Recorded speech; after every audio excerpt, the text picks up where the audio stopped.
Good to go? Or you want to give a minute? You're good to go?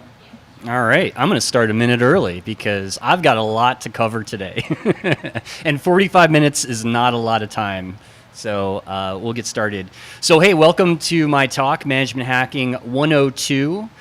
So how many of you saw part one of this last year at BSides? One or two of you? Okay. All right, cool. So this is actually the continuation of my first talk, which was Management Hacking 101, where we covered kind of the basics of management and leadership. But this talk, I wanted to go a little bit deeper into a couple areas that I feel are really important for all managers, whether you are new in management or leadership or you've been around the block for a while. Topics such as personalities, personality types, so learning about yourself and learning about others. We're going to talk about empathy and why that's so important to lead with empathy, especially in this industry. And we will talk about difficult conversations, which is I think, maybe the most important topic that we'll cover. But also we'll sprinkle in a couple other things around managing change. So we'll go through something called the change cycle, as well as we'll talk about motivation and what motivates you and your teams. So just a recap of Management 101. So we talked a lot about your role as a leader and setting expectations, listening, communication, giving feedback. What's the components of a great team? We also dived into kind of performance management, so areas of like, how do you manage the performance of a team, just kind of from a basic level. Emotional intelligence, which is extremely important in leadership and team management. And then finally, we kind of wrapped it up with coaching, and we did talk a little bit about motivation and personalities, but this talk really is going to go a lot deeper into those two topics specifically. So you can check out the full presentation. It's up on YouTube. It's also on my blog, spylogic.net. So what is this talk about? So like I mentioned, we're going to go a lot deeper into people and personalities. We're going to talk a lot about motivation, the different types of motivation and motivators, and what motivates yourself and your team. And then empathy. I think this is huge. Empathy is something that we need much more of in this industry and frankly, the entire world. So we're going to talk about how to be more empathetic and to lead with empathy. What's brand new? So two topics in particular I added to this was dealing with change. So how do we take ourselves and our team through the change cycle, which we'll go through, and then having difficult conversations. Who likes having difficult conversations? Really? Well, it's important to have difficult conversations, but they are very, very challenging. So we'll talk about a framework that you can use for really any difficult conversation. So even if it's outside of work, you can apply these things. Actually, more than difficult conversations, all the things I'm talking about today will apply to your personal life and personal relationships as well, which is pretty cool.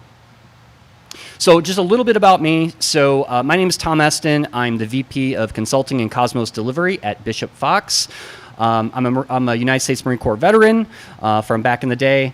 I started my career over 18 years ago, and I just checked the other day. I've actually been in IT and technology for about 24 years, so I'm like really old when I think about it. But it's been great. I've started out as a help desk technician, break fix, laptops and that kind of thing, and then ended up in security, forming kind of the first security team at a company that I worked at back in the day when it was called InfoSec, before it was even cybersecurity, and got a lot of experience that way. And then just through the years, I got into consulting. I led and managed various teams. Even before that, I was a pen tester, so I kind of understood the industry and offensive security early on. I became a director, and now I'm a VP. So I've had a lot of great experience over the years, and I've got lots of stories that I'll be sharing in this talk as well, and hopefully those stories will also resonate with you. And then I'm also the founder and co-host of the Shared Security podcast. I've been doing that for 14 years, hard to believe. So if you're looking for a security podcast, you can find us wherever you like to listen to your podcasts. So let's talk about personalities. So why do we want to understand someone's personality? Well, first and foremost, it's really about discovering each person's unique way of receiving communication. So we're all different based on our personality type. And so once we understand the personality type of ourselves and others, we can craft our message and our communication in the right way so the people that we're talking to will actually understand and comprehend what we're saying. It also allows us to become more empathetic. We reduce conflict. We find common ground with each other once we understand personality types. And honestly, it's about your own growth as well. So the more that you discover about yourself and who you are, the better person, the better leader that you can become. So I kind of put this quote in here, and I've seen this throughout my career. Once you understand people's personalities, it's something magical will kind of happen on a team when everybody has had kind of training and understanding around personality types. You really can start bonding with the team. You start seeing improvement in a lot of areas, and it's mainly around communication. You all just become better communicators. So what's the first step in terms of learning about personality types? Well, you have to start with yourself. And that is really the first step here. And how you do that is there are several different types of personality tests that are out there. And in this talk, we're going to cover the 4 most popular types that you'll probably encounter. So there's the Myers-Briggs, which we'll go in depth about, the Enneagram, the DISC, and then my favorite, which is the Process Communication Model, or also known as PCM. Now, as I go through these, what you're going to find is that there are some similarities between all of them. And that's kind of the cool thing about this. There isn't like one personality test that I would recommend saying, yep, you got to do Myers-Briggs and that's it. I recommend kind of looking at all of them and then seeing kind of which one resonates with you the most. For me personally, and for others I've talked to, it's been the PCM, but others kind of resonate more with the Myers-Briggs, which is obviously one of the most popular ones that are out there. So as I go through these, kind of look for those similarities. You might find it really interesting. So Myers-Briggs, this is based on the theory which is proposed by Swiss psychiatrist Carl Jung back in 1921. So Catherine Cooks-Briggs and her daughter Isabel Myers-Briggs, they created this indicator assessment, which is known as the MBTI. This is back in 1943 during World War II, because they needed women to enter the workforce because of the building of tanks and ammunition and guns and everything needed for World War II. So kind of a historical fact that these 2 women were innovators getting women into the workforce, which is pretty cool. So Myers-Briggs, the Myers-Briggs type indicator is based on 4 dichotomies that match up to 16 different personality types, which is indicated by a code with 4 letters. So you've probably seen these codes and letters and people talking about them. We'll kind of go through what those codes mean. So the first one is called favorite world. So do you prefer to focus on the outer world, or do you prefer your inner world? This is called extroversion or introversion. So we all have that type. Next is information. So do you prefer to focus on the basic information you take in, or do you prefer to interpret and add meaning? This is called sensing or intuition. Decisions. So when making decisions, do you prefer to first look at logic and consistency, or look at the people and special circumstances? This is called thinking or feeling. And then lastly, structure. So in dealing with things in the outside world, do you prefer to get things decided, or do you prefer to stay open to new information and options? This is called judging or perceiving. So when looking at your own personality type, there's a test that you can take, obviously, that will kind of match you up. But just by reading this, you can probably figure out maybe where you land. We all kind of know, do we prefer extroversion or introverts? You'll look at your team, you'll kind of understand, is someone more shy or quiet? Maybe they're a little introverted. Someone that talks a lot or likes to be involved in activities, they're probably more extroverted. So for me, I am an ENTJ, which is organized, confident, and sometimes impatient and stubborn. But I also kind of float a little bit between ESTJ, which is practical, realistic, sometimes insensitive, and I can be argumentative. So what's interesting about Myers-Briggs, there's lots of different material that's out there too. So I'll have a link to all the notes from this with some good reference guides and books and other materials if you're interested in learning more about Myers-Briggs. Next up is the Enneagram. So the Enneagram is actually it's potentially, there's a little bit debate in the community about this, but it may go back to 4th century Egypt. So it's one of the oldest types of known typology around personality types that's been out there. So you may hear people talk about with the Enneagram, I'm a 3, or I'm a 6, or I'm a 1. And we're going to go through all of those. They go from 1 through 9. And again, this is another type of popular personality indicator that's out there. So first is the reformer. So these are people that are rational. They're very idealistic. They're self-controlled and may be a perfectionist. The helper, this is the caring person, the interpersonal type. They're very generous, people-pleasing, and sometimes possessive. The achiever, so this is the success-oriented, pragmatic type. They're they're driven, they're very image-conscious. So I'm actually an achiever. That's my Enneagram type. There's the individualist, so this is the person that's maybe sensitive, they're very withdrawn, sometimes dramatic and self-absorbed, and temperamental. The investigator, so this is someone that is intense, they're the cerebral type, they're perceptive, they're secretive, and somewhat isolated. The loyalist, so they're committed, security-oriented type, they're responsible, anxious, and sometimes suspicious. The enthusiast, busy, fun-loving type, very spontaneous, distractible, and sometimes scattered. The challenger, the powerful, dominating type. They're very self-confident, decisive, willful, and often confrontational. And then lastly, the peacemaker. So this is someone who's easygoing, they're reassuring, they're agreeable, and complacent. So there's different types of these Enneagram tests that are available, but I do want to call out that the most popular one is called the Rizzo-Hudson Enneagram type, and I'll have a link to a really good book that talks about this in a little more detail. Next up is the DISC. So this was created in 1928 by psychologist Dr. William Moulton Martin. And DISC is really a behavioral theory that describes personality through these 4 central traits. So first is dominance. So a person high in dominance wants others to be direct, to the point, open, straightforward, and they want to focus on results. Influence, so they like to be emotionally honest, friendly, they have a sense of humor. Steadiness, they want you to be agreeable, cooperative, and show appreciation from them. And then conscientiousness, these are people that are detail-oriented and they want others to be accurate and pay attention to detail and minimize socializing. So kind of having seen all these personality types so far, you can start seeing some similarities based on what we've already shown. But back in the 1940s, there was an actual test that was created for this to help identify what traits that you align with.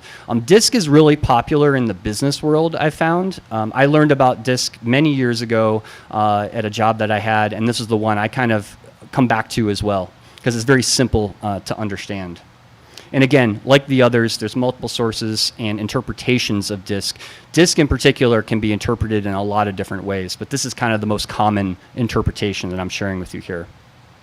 Oh, and by the way, I am a D, so I'm more on the dominant side, but I also float a little bit with the C, is my DISC type. So the last one I want to share is, and my favorite, is the process communication model. So this was created by American clinical psychologist Tably Collar back in the 1970s, and it was created for NASA. So this is actually the personality test that was used to determine who's on the flight crew for like the space shuttle and the other programs. Because you can think about it, right? You probably want, whoever's the mission controller or the mission commander to be of a certain personality type when things start going wrong in space, right? You probably don't want your social butterfly in charge of the spacecraft. So we're going to go through the 6 different personality types around this. And these actually really resonate with most people once they see them for the first time. And what's interesting about PCM is that we all have a little bit of each of these 6 types, but we are dominant in one of them, and they call that the base. So it actually goes from bottom to up, and I'll show you an example of what that looks like. So first is the promoter. So these are people that are very action-oriented, adaptable, persuasive, and charming. Their traits, they have the ability to be very firm and direct. The question they like to ask themselves is, am I alive? And some examples from movies or TV. So James Bond, Sean Connery is the best James Bond, by the way, just my personal opinion. Captain Jack Sparrow, and Tony Stark from Iron Man. The Rebel. So the Rebel reacts to people and things with likes and dislike. These are the fun-loving, spontaneous, they're creative, they're playful, they're always telling jokes, everything's kind of fun and funny. Their traits are, they like to see the humor in things, and they live in the present. So the question they like to ask themselves is am I acceptable? And so movie, TV personalities, so Captain Kirk from Star Trek, Tiffany, who was played by Jennifer Lawrence in Silver Linings Playbook, and then my favorite, Jeffrey Lebowski, which was Jeff Bridges in The Big Lebowski. I love The Big Lebowski. Such a great movie. Thinker. So this is someone who thinks first. They identify and categorizes people and things. They're very responsible, logical, and organized. Their traits, they think logically. They take in all the facts, ideas, before usually making a decision. They really want to think about things before moving forward with something. The question they ask themselves is, am I competent? So movie, TV person examples, Spock. Perfect example of that from Star Trek. Aaron Brockovich, who was played by Julia Roberts. And then Monica Geller, for any of you that are Friends fans, that would be Courtney Cox on Friends. The Harmonizer. So harmonizers are people. They love to relate to people instead of things. So they're social, they're creative, compassionate, and caring people, right? They're your social butterflies. They always want to work in groups and be around people. They get energy from being around people. And they're also really good at bringing people together and adapt at those social skills of organizing teams. So the question they ask themselves is, am I appreciated? And a great movie, TV person example is Sam from The Lord of the Rings. So Lord of the Rings, again, another great movie. Now the persister. Let's talk about them for a minute. So these are your judgy people. They judge first, and they evaluate people on things with rather strong opinions sometimes. They're very opinionated people. They're dedicated, though. They're observant, and they're conscientious. So their traits is they have the ability to give opinions, beliefs, and judgments, sometimes unwanted, and that's okay. But the question they ask themselves is, am I right and am I valued? So the movie, TV personality I like to call out is Dwight from The Office. Any Office fans? Yeah, he's totally the persister. So last is the imaginer. So these people are very reflective, and they're motivated into action by things and people. So they're reflective, they're calm, they're reserved. They're kind of your quiet and shy type, very introverted. I find that we have a lot of imaginers in cybersecurity, and it's not a bad thing. It's just a lot of people like this like to work alone. They don't like workplace drama. They're the type that says, just leave me alone, let me do my work. And they're very introspective, right? They work very well with things like repetitive tasks. We see this a lot in consulting. There's a lot of people who just like to do the same type of work over and over, and they're very good at what they do. But the question they ask themselves is, am I wanted? And the best movie, TV personality example, I think, is Forrest Gump. Just a perfect example of a true imaginer. So here's my PCM results. And like I mentioned, it starts from the bottom up. So I am a high thinker, followed by a promoter, and then a harmonizer. And the last personality type I resonate with is an imaginer. What's interesting, though, is that I actually see myself in all of these. And this week is a great example of that. So I'm going to be in Vegas for 5 days of doing very extroverted things like what I'm doing now. But I'll tell you what, I'm going to lock myself in a room for like 3 days after this, and I just want to be by myself. I don't want any other distractions. I want to kind of detox myself from just being so extroverted all week. And that's okay, right? But it's interesting and kind of think about where you hit on some of these levels. And again, I'll have some links that will take you to where you can get the test for this, as well as some additional reading materials if you're interested. I think it's great. So let's talk about motivation. Who knows of a guy called David Goggins? A few of you? Yep. Do you think David is crazy? Yeah, he's kind of crazy, but he is one of the most motivating individuals that I have. I've read about and follow, like on social media. He's kind of like a drill instructor in some ways. He's a former Navy SEAL. He's been through a lot in his life, and he does crazy things like running a 100-mile race on a broken foot, right? Just masochistic type stuff. But what I like about David is the message that he brings, which is about, here he talks about motivation. It's kind of crap. It comes and goes, but it's about being driven. And I take this as a leader, is we're all here to motivate our employees so they become driven, right? So they literally destroy the things that they're working on, right? Maybe not physically destroy, right? But actually have that drive in them to be motivated. So all of us as leaders, that's our job, right? How do we find out what motivates our teams, how to get them motivated to do great things? So everybody, including ourselves, has different ways that we like to be motivated, and we have to either ask them or we have to determine what those motivators are.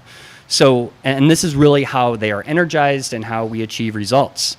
But think for a minute what motivates you.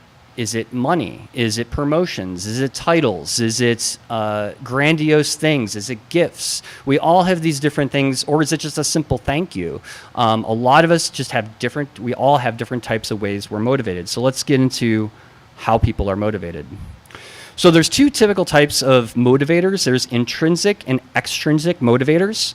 So intrinsic is about autonomy, so belonging, curiosity. They want to feel love, learning, and mastery, and they want to have meaning in their work. Extrinsic people are more focused on competition. They like getting badges. They have a fear of failure, fear of punishment in some ways. So like if you're motivated by like those workouts where you got somebody yelling at you constantly and that works for you, you're probably more of an extrinsic type of motivation person. Gold stars, money, points, rewards, those are all things that kind of fall into those categories. So that kind of leads to talking about this theory called McClellan's human motivation theory, which is really based on three things, which is achievement, affiliation, and power. So what's interesting about this is just like in the personality types, everybody has a focus in terms of the ways that they like to be motivated. So as I go through these three, think about which ones you might resonate more with and your team. So the achievement-oriented person. So how do you know you've encountered someone that is an achievement person? So they're competitive, right? They're concerned about outperforming someone else. They want to be involved in unique or very innovative accomplishments. And they want to advance their career, or they have a long-term achievement goal. So these are the people that say, I want to be a director in 3 years. I want to be the CEO. I want to do this. They usually have a plan in place of what steps they're going to take to get to that next level. The behaviors you'll see, so they get energy from working towards goals and they take moderate risks. They want personal responsibility. And the big thing with achievement people is they want feedback, right? They want frequent and very specific feedback about their work they're doing, how good of a job they're doing. This is very important for the achievement-oriented person. And they'll get very frustrated when they're unable to get data or results.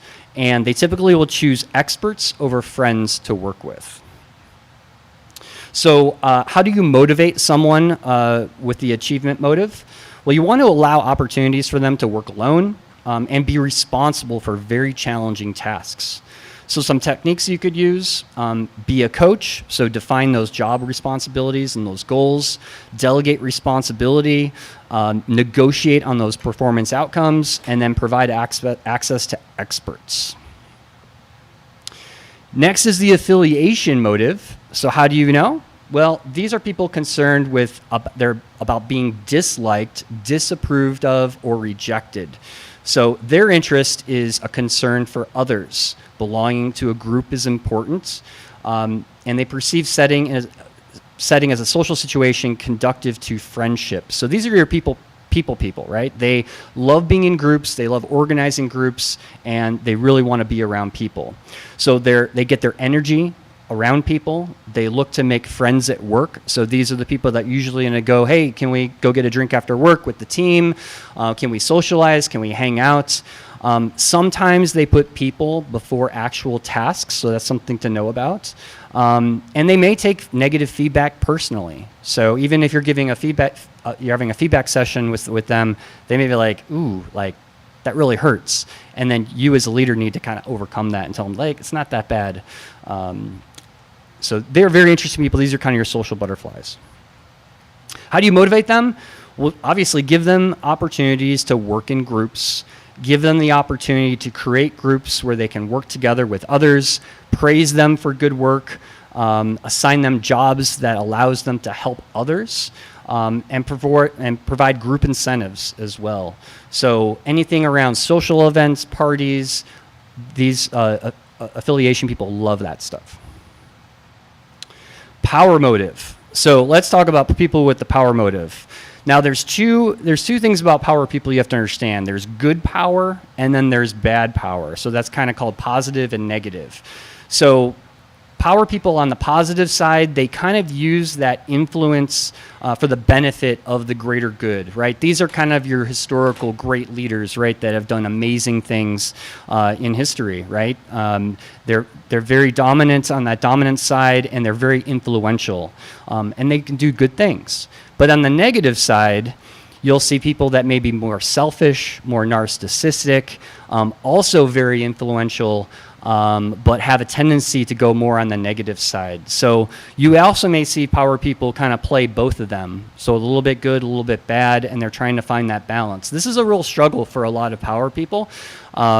And unfortunately, we see a lot of bad examples in the world. I won't mention any, but you could probably all guess who, maybe in politics or other areas that may be more on the negative side.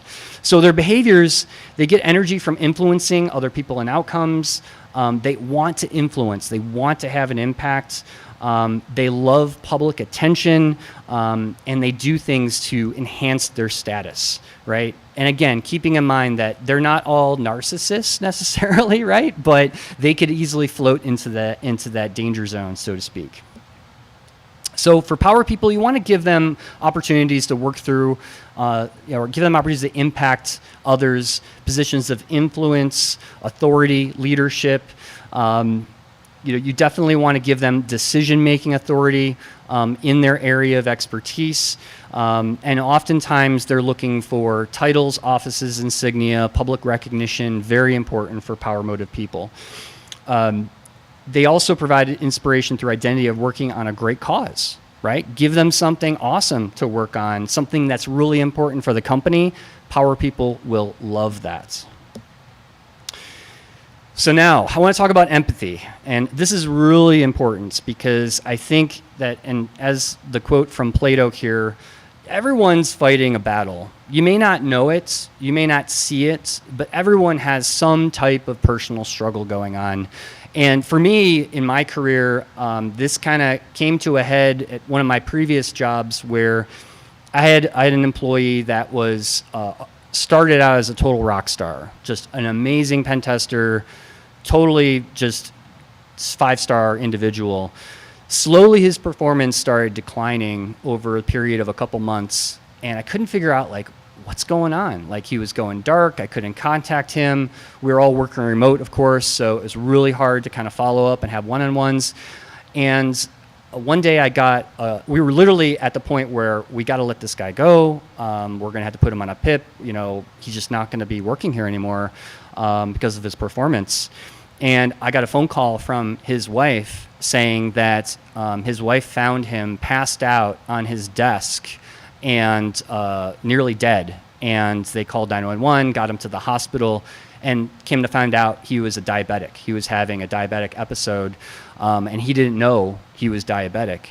And it was one of those things I realized, I'm like, wow, I thought that it was just his performance that was going downhill, but I didn't realize that he was struggling with his health.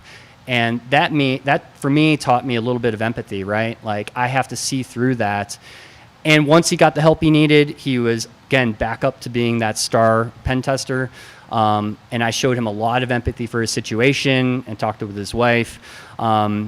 But like I said, we just don't know what people are going through, and so we have to think about that and put ourselves in their shoes. So what is empathy? So it's the ability to sense others' feelings and perspectives, and it's really taking an active interest in the concern of others. The important thing here is empathy is not the same as sympathy. It's very, very different. It literally is a step beyond sympathy where you're really feeling what that person is going through. And by becoming more empathetic, I think we can really build stronger relationships in our personal relationships, with our teams. It really can go a long way. And I think we all just need to learn to lead with more empathy. So here's some situations I've encountered, and maybe some of you have encountered as a manager or leader. There's obviously the typical employee history with a negative performance, or they have a poor attitude. They may have opposing views, maybe on a particular project or something that should be managed. And empathy gets really hard when like something triggers you, right? You have a personal trigger, right? That somebody has said something to you and you're like, oh, that's it. I'm going off, right? Or there's a conflict with something that you strongly believe in, or you're emotionally drained, you're overwhelmed, or you're in a very stressful or high pressure situation. These are all things that it becomes very difficult to show and have empathy, but we can overcome that. So how do you become more empathetic? So first and foremost, perform active listening. So active listening is about paraphrasing and restating how they're feeling, where you ask questions and you summarize information back to the person. So active listening is definitely one of those skills that definitely can be learned, but it's so important that when someone says something to you, you're telling them, I understand you, and you're repeating it back to them. We all want to hear that we are understood. Put yourself in their shoes, right? Ask them questions to talk about their family life, talk about what's going on at home. You have to try to open them up to discuss like what is really making them tick and what maybe are the issues that they're having that then they might be bringing into the workplace. Identify common ground if you can. I know that's hard, especially in this politically charged climate, but we have to try to just find those common ground and understand different perspectives on things. People have just naturally different perspectives than us. So we have to try to really understand that. And again, by asking questions and performing that active listening is one way you can do that. And then the language you use is important too. So saying things like, wow, that must be challenging for you, or, I know how you feel. I've been through the exact same thing. And then maybe telling a story of how something you went through was very similar to what they're going through can really go a long way. And last, you want to be curious, right? That's all about asking questions. And don't be judgmental. So hold that back, right? We don't want to be judgmental, and we don't want to be the persisters or the Dwights in these empathetic situations. So I hate to break it to you all that change is coming.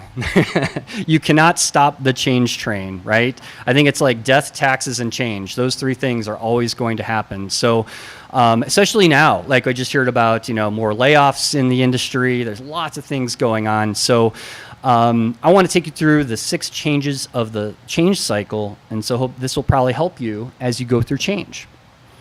So change is hard, right? Everyone processes change a little bit differently. And honestly, performance will suffer on teams. Your own performance will suffer as well, because it's your job to get you and your team through these changes. So don't forget about yourself. We all have to process the same change that maybe our teams are going through. So I want to quickly go through the 6 changes of the change cycle. This is kind of a well-known thing. You can kind of Google this and you'll find different versions of it, but this is essentially the same. So we'll talk about what you're going to see, what you're going to hear, and then what you should do for each stage of the change cycle. So first and foremost is stage 1, when the change happens. This is what you're going to see. You're going to see people avoiding, withdrawing, acting suspicious of others. You're going to hear things like, this isn't fair. Why me? I don't know, or I don't know what to believe. This can't be happening. You're going to hear a lot of distress. But the things you should do is remain calm, first and foremost, and show empathy for the situation. Listen, let them talk about their concerns, clearly define what happened, and kind of like, this is how you're going to move forward. This is what happened. This is the change. address what's the worst that can happen and can we live with it, and then ensure that ongoing two-way communication. It's so important that as a leader, you're constantly staying in communication with your team as you're going through these changes. Stage 2 is you're moving from doubt to reality. So you're going to see a me versus them mentality, defensiveness, blaming, a lot of judgmental and negative comments. You're going to hear, this makes no sense. They don't know what they're doing. Management sucks. They're terrible. You're going to hear all this stuff. Do they know how this is going to impact us? But what you should do, again, address all questions, concerns, determine what relevant information is missing, define that current reality, right? The change has already happened. We got to start moving on, but continue that ongoing two-way communication. Stage 3 is discomfort to motivation. So you'll start seeing a little less frustration, maybe some anxiety, lowered productivity. People are really burnt out. They're tired. They still can't make sense of the change. But this is where you need to step in as a leader, provide some direction. You may have to somewhat micromanage a little bit that time. I'm very much against micromanagement, but in a big change that happens, sometimes you have to step in, help out, do more directive type things, assist people in prioritizing their work, create maybe some informal or formal distractions, get the team together, go out for a drink, something like that, and then continue that two-way communication. Now, this is important. There's something called the danger zone, and you and your team may actually go back to stage 1, where you're just going to say, I'm just going to give up. There's nothing I can do. And you'll see a lot of things where people will say, yeah, I'm fine. Everything's good, when in reality, they're not okay. And they are back to stage 1. So you're going to hear some more negativity. But what you should do is just help them identify that root cause of feelings, from fear to discomfort, encourage more dialogue, and then be really sensitive to their needs, right? Show more empathy, and you'll get them out of stage 1 again. Stage 4 is discovery to perspective. So you will see people offering new ideas. They're going to start identifying solutions to maybe some problems that were encountered during the change, and you're going to see a lot more energy. So you'll hear, I see lots of options. I'm actually excited about the new things that we can do, and this might be the best for all of us, right? So what you should do, keep encouraging that idea sharing and possible solutions, identify good decision-making strategies, and then move away from that micromanagement. Don't need that anymore. Number 5 is understanding the benefits. So you're going to see productivity increases, determination, teamwork, pride. People will say, I finally feel good about this. This makes sense. I couldn't see it before, but I actually see how this can work now. And then you should acknowledge results and productivity, encourage mentoring, and lastly, celebrate progress, right? Everyone's doing a great job getting through the change. Stage 6 is now what's called integration. So you'll see excitement, you'll see mentoring, positive attitude. You'll know that you're through the change. People will talk about what they learned. It was tough, but we made it, and it was for the best, right? So continue to acknowledge what happened, acknowledge those good change skills, note what was done well, maybe do a retro, talk about what we could do better next time, and that's when you know you're through those changes. So real quick, just to finish up on change, one thing I want to call out from this slide in particular is oftentimes as leaders, we want to just charge in and try to fix things because we think we have the solution. That would not be a good idea when your teams are going through change. So kind of hold back, right? Avoid being defensive, avoid assuming the worst, kind of check your attitude at the door. I found that we're just trying to fix things when in fact we just have to continue to lead our teams through that change. So the last topic I'm going to talk about today is difficult conversations, and this is important. So I love this quote, and I have a link to this book, which I think is the best book on difficult conversations by Douglas Stone. Often we go through an entire conversation or indeed entire relationship without ever realizing that each of us is paying attention to different things, that our views are based on different information. So how many times have we gotten into an argument with somebody and we didn't have all the information? Or we made assumptions about their intent, or we found something out later after the argument happened that, damn, I didn't know that. Like, it happens all the time. And this applies to any kind of relationship, whether it's work or personal. So I want to talk about how a strategy around difficult conversations and something that you can use to kind of get us through that.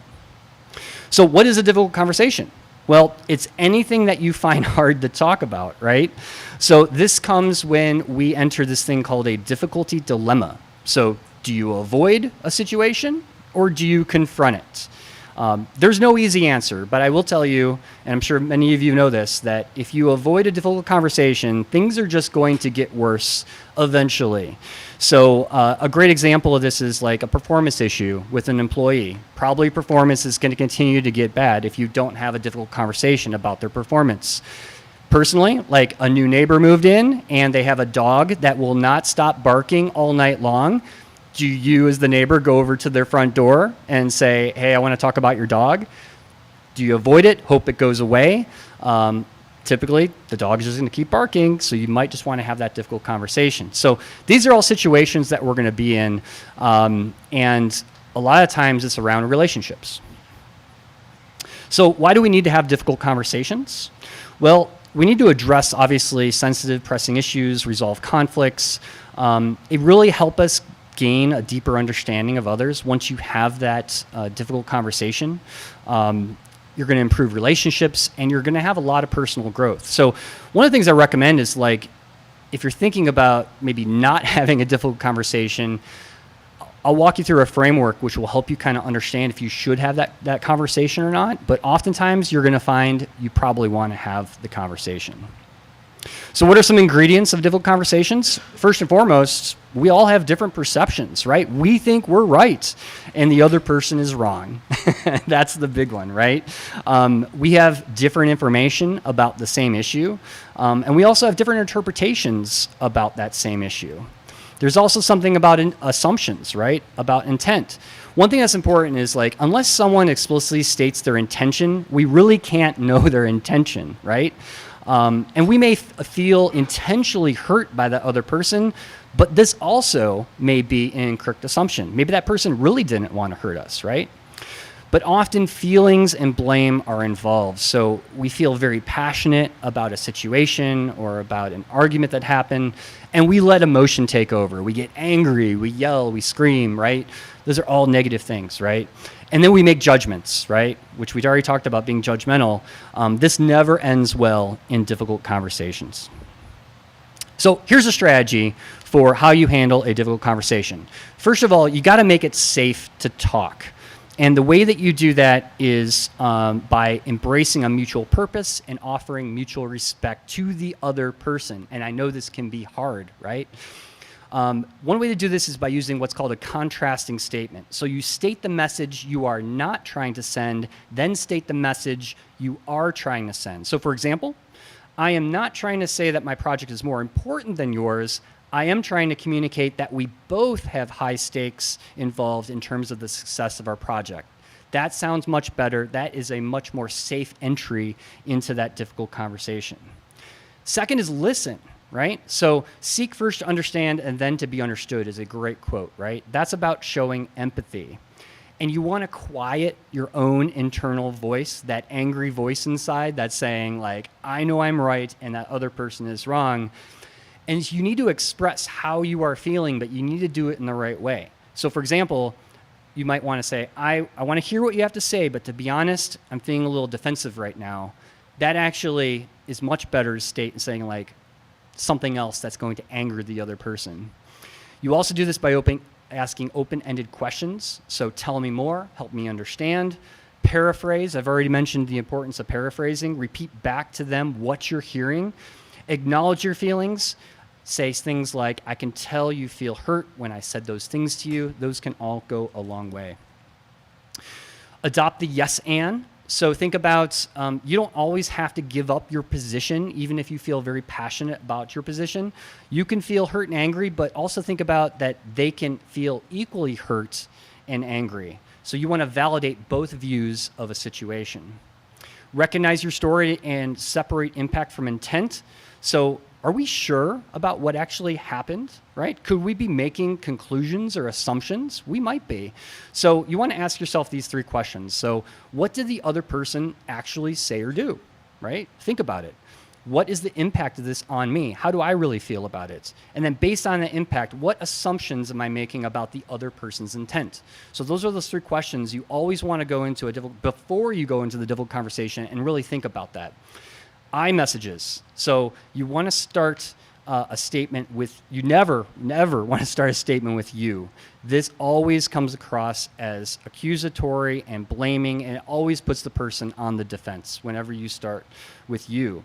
So for example, you just kept rambling on in that meeting versus, I didn't understand you in that meeting. Help me hear what I'm missing is a much better approach and does not put a person on the defense. And then focus on contribution, not blame. So there may be situations where both parties contributed to the problem. We want to call that out and identify it. So how can we learn from it and not repeat what we did next time?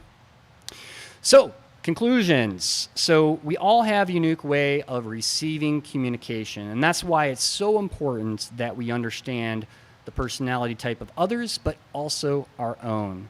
So I encourage everyone to go out and learn more about personality. Each person on your team has a different way of being motivated, so do we, and we have to find out, or we have to ask what motivates them individually.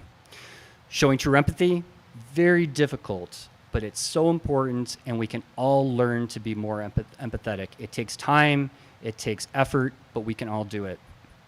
Change is hard. There's a lot of change going on in the world. There's a lot of change going on in our industry, but we've got to navigate our teams and ourselves through those 6 stages of the change cycle. Conflicts are often because of a lack of information from one side or the other, and we often make assumptions about intent. So really go through that strategy. Plan before you actually have the difficult conversation. So rehearse, just like anything. Practice it, rehearse it. Think about the conversation you're about to have. Don't just jump into a difficult conversation without preparing for it. And lastly, like I said, we all need to have those difficult conversations. Just don't ignore them. They often just end up getting worse. So a few recommended reading and listening, of course. This is the book I mentioned, Difficult Conversations, How to Discuss What Matters Most. I think it's the best book I've read on difficult conversations. Highly recommend it. The other podcast I recommend is Cyber Empathy Podcast with the wonderful Andra Zaharia. I've gotten so much out of this podcast. She really talks about empathy as it relates to the cybersecurity industry, and it's fantastic. Highly recommend it. You could scan this QR code. It is not malicious. I know this is a hacking conference, but I promise you it goes to my blog and nowhere else. But this has a full list of all of the links, book references, everything in the presentation that you can check out. So with that, I think I'm right at time. So I'll take questions, I'll be around here mingling a bit, but thank you all for coming out. You can find me on X. It's not Twitter, sorry. I didn't change it, Elon did, but I'm probably more on Mastodon, but I'm Agent 0x0 on both, and then that's my blog and my podcast. So thanks everyone, appreciate you.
whip up my appetite.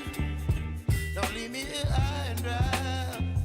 Oh, well, I don't wanna jinx it, baby, and twist myself at the spine. Don't wanna overthink it, baby. It's just twist your body and mine. Baby, you give me ice and fire. You're giving me wind and rain. You're some kind of butterfly. Baby, you give me midnight. You whip up my appetite. Don't leave me here high and dry. Oh, but I don't wanna jinx it, baby. Let's not get ahead of my time. Oh, but I don't wanna miss you, baby. So I stand up and speak just my mind. Oh.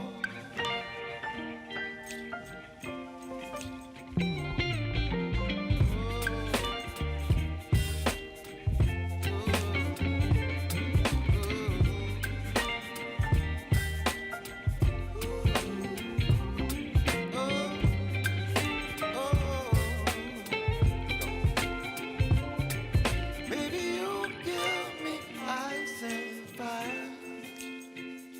You're chilling wind and rain. You're some kind of butterfly. Baby, you give me midnight. You whip up my appetite. Don't leave me here high and dry. Baby, you give me ice and fire.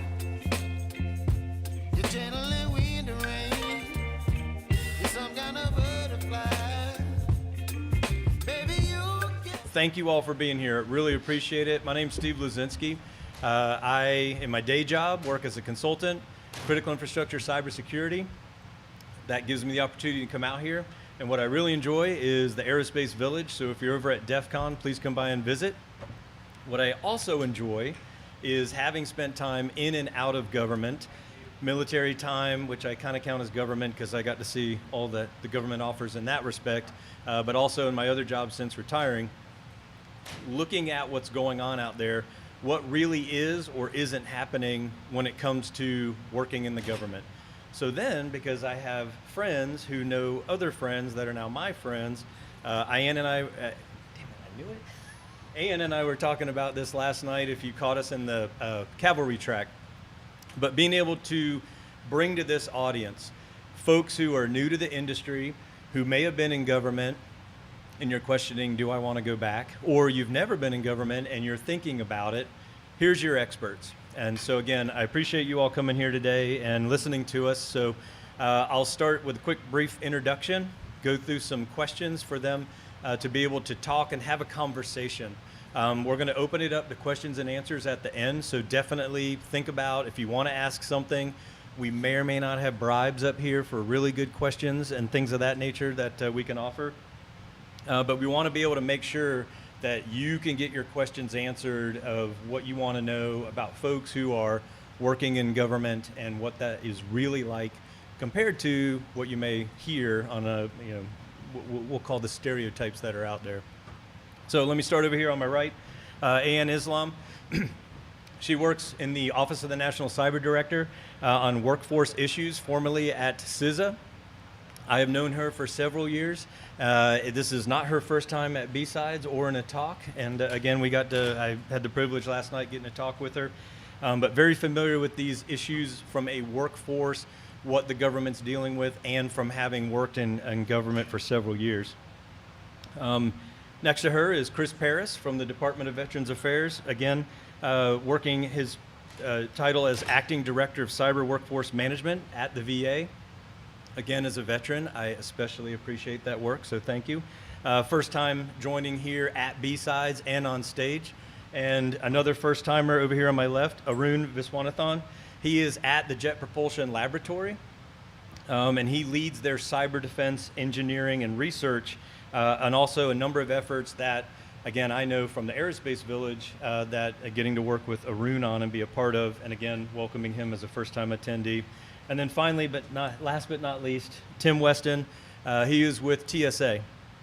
He's the Director for Strategy and Risk, also Cybersecurity Policy Coordinator. He's got law degrees, he knows a lot of things and a lot of experience in government, and absolutely not a stranger to this community, active in, again, the things and support with the village and other villages. You'll see him at a number of talks at DEF CON if you're there also. So again, I really appreciate you all being here. Thank you for the time and everything we've done to get ready for this. So let me start off with this one. I meant to tell you, this one I'm gonna ask all of you to go through. So how did you get into your role? What made you want to go into government and get started there? So Ayan, please start us off. No, thank you for having me here. So my pathway into first and foremost the cybersecurity field and then into government was being brave enough to leave my good old government job in DC government, and I'm actually mid-career changer, and taking the time off, which I recognize not everybody has like the opportunity and the time to do so, to like go get a master's in law, because I was thinking originally I was just going to be a regular old government attorney, and come to find out I just saw a lot of really interesting problems from multiple data breaches and incidents and really interesting hacks, and seeing how it was impacting communities and regular citizens like you and I who are presuming that our data is protected and that we can just go about living our lives, but recognizing that there are a number of organizations that we trust with our personal identifiable information. So part of me wanted to explore that a bit more, and I was fortunate enough that first and foremost, being a grad student and learning about cybersecurity policy hackathons through the Atlantic Council and engaging there, to then finding out that there was also a summer internship, working very closely with a lot of members within I Am the Cavalry community who are also, were leading the Cyber Statecraft initiative at the time, and from there on, building the resume and portfolio to showcase that my pre-existing policy and government affairs skills were transferable. I needed to layer on the cybersecurity knowledge, getting firsthand knowledge, also learning from the community as well, how to serve as a translator, to then go into DHS. And this is CISA's original name, which was National Programs and Protection Directorate. So participating in a job fair and meeting with a hiring manager. So that was actually like my foray into federal government, getting into the cybersecurity policy career, and making a lot of connections, not only within the federal space, but realizing that I still needed to stay attuned and tied to different communities and going to the various cons, whether it was like BSides Las Vegas or even BSides DC, Nova, Charm, Delaware, elsewhere, to like stay plugged into what are the current issues, because my portfolio actually started off as a cybersecurity strategist, like serving a multitude of portfolios, to then aviation cyber, and dealing with workforce and training issues as well. So there was a lot of different projects, which I thought was very interesting and helpful, and so that was my entryway into government. Excellent. Yeah. Hey, good morning. Good morning, everyone. Can you hear me? Excellent. Can't fix this. So I think it's worth me starting out that I have a very liberal arts background. I studied theology, philosophy, German, English. I thought I wanted to be a teacher. So I put out like a dozen applications, didn't hear back. Luckily, I had an internship at a healthcare IT startup at the time. I quickly invested myself more in that career, got into more SOC 2, Type 2 audits with the security and privacy teams, got a mentor who was the chief operating officer who encouraged me to actually go back to school for cybersecurity. So at night, I took cybersecurity policy classes, found out that the Social Security Administration was looking for InfoSec personnel on a whim, threw my application in there, and it took a while, but after a year, I got a federal position. I worked under their CISO, and I was doing training, policy, education, and I also ran their social engineering program, which I found, coming from a less technical background, probably least technical of many in the room, there was a great fit between the psychology aspect of what I was doing, the liberal arts, the communication, and then needing that cybersecurity technical piece as well. From there, I supported our CISO in looking at our workforce, where we needed to grow, what capacity we needed to be at, what types of certs, training, experiences our folks needed to have, and that brought me to where I'm at now, which is VA. I came over under the prospect of being able to engage more externally, so not just being confined to my department, but actually engaging with folks like Ian and being able to affect change at a federal level. And so, yeah, that's where I'm at now. Absolutely. Yeah. Arun? Hi. Thanks, Steve. So JPL is a little bit different than government. JPL is what's called an FFRDC, a federally funded research and development center. So it's not government, but it is sort of semi-government. It's funded by NASA, but we are managed by Caltech. So it has a more campusy feel to how JPL works. So I got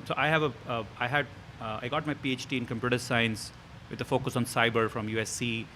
And while doing that, I got to intern at JPL for a couple of times. Really loved the culture, loved the work that they were doing.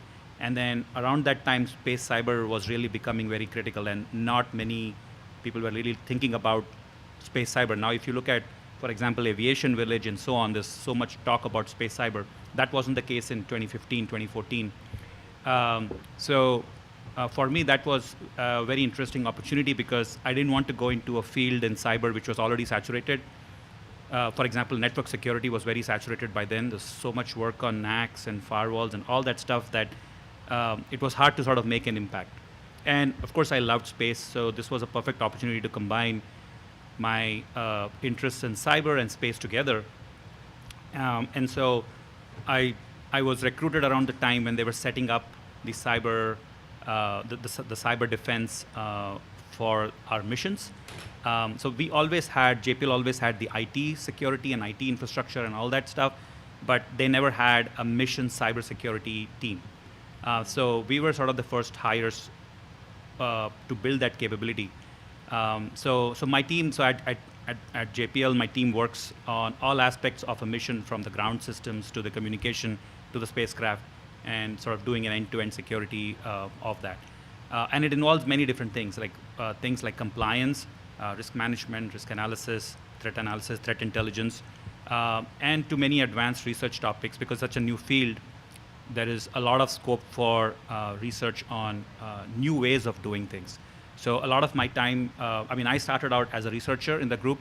Now I manage the group, and we have a broad spectrum of activities, like all the way from doing engineering, like day-to-day engineering, to also doing advanced research. So I think, yeah, absolutely. Thank you, Steve, and good morning. As Steve said, I'm actually a recovering attorney now. I discovered I have a heart and a soul. It's kind of shocking. I got into government early on, and I think it was mainly, I come from a long line of teachers and civil servants. So going into government out of law school was just kind of what made sense to me. I initially started at the city of Oklahoma City doing litigation and working with them on a multitude of issues related to like water treatment, excessive use of force cases, fire department related matters. Ultimately got recruited into a program out in DC because of that litigation background. They were looking for attorneys who had some kind of unique experiences to help with some programs that DHS was standing up. Through that, I went to George Washington University, got my Master's of Law degree, much like Ian, in National Security and U.S. Foreign Relations. And it was there that I really unlocked, that interest in cybersecurity policy. And I had always dabbled in cybersecurity electronics. I worked at Creative Labs when I was in college, and that was just something fun to do. And then I was like, wait a minute, I can actually do something with this. From there, though, I started asking questions. I got to TSA, I was like, hey, well, great, we have this counterterrorism mission, this protection mission. There's this line in our authorizing statute that says the TSA administrator shall review cybersecurity threats to aviation. What are we doing about that? and started to kind of pull on that, and out of that started kind of building a legal practice within our chief counsel's office.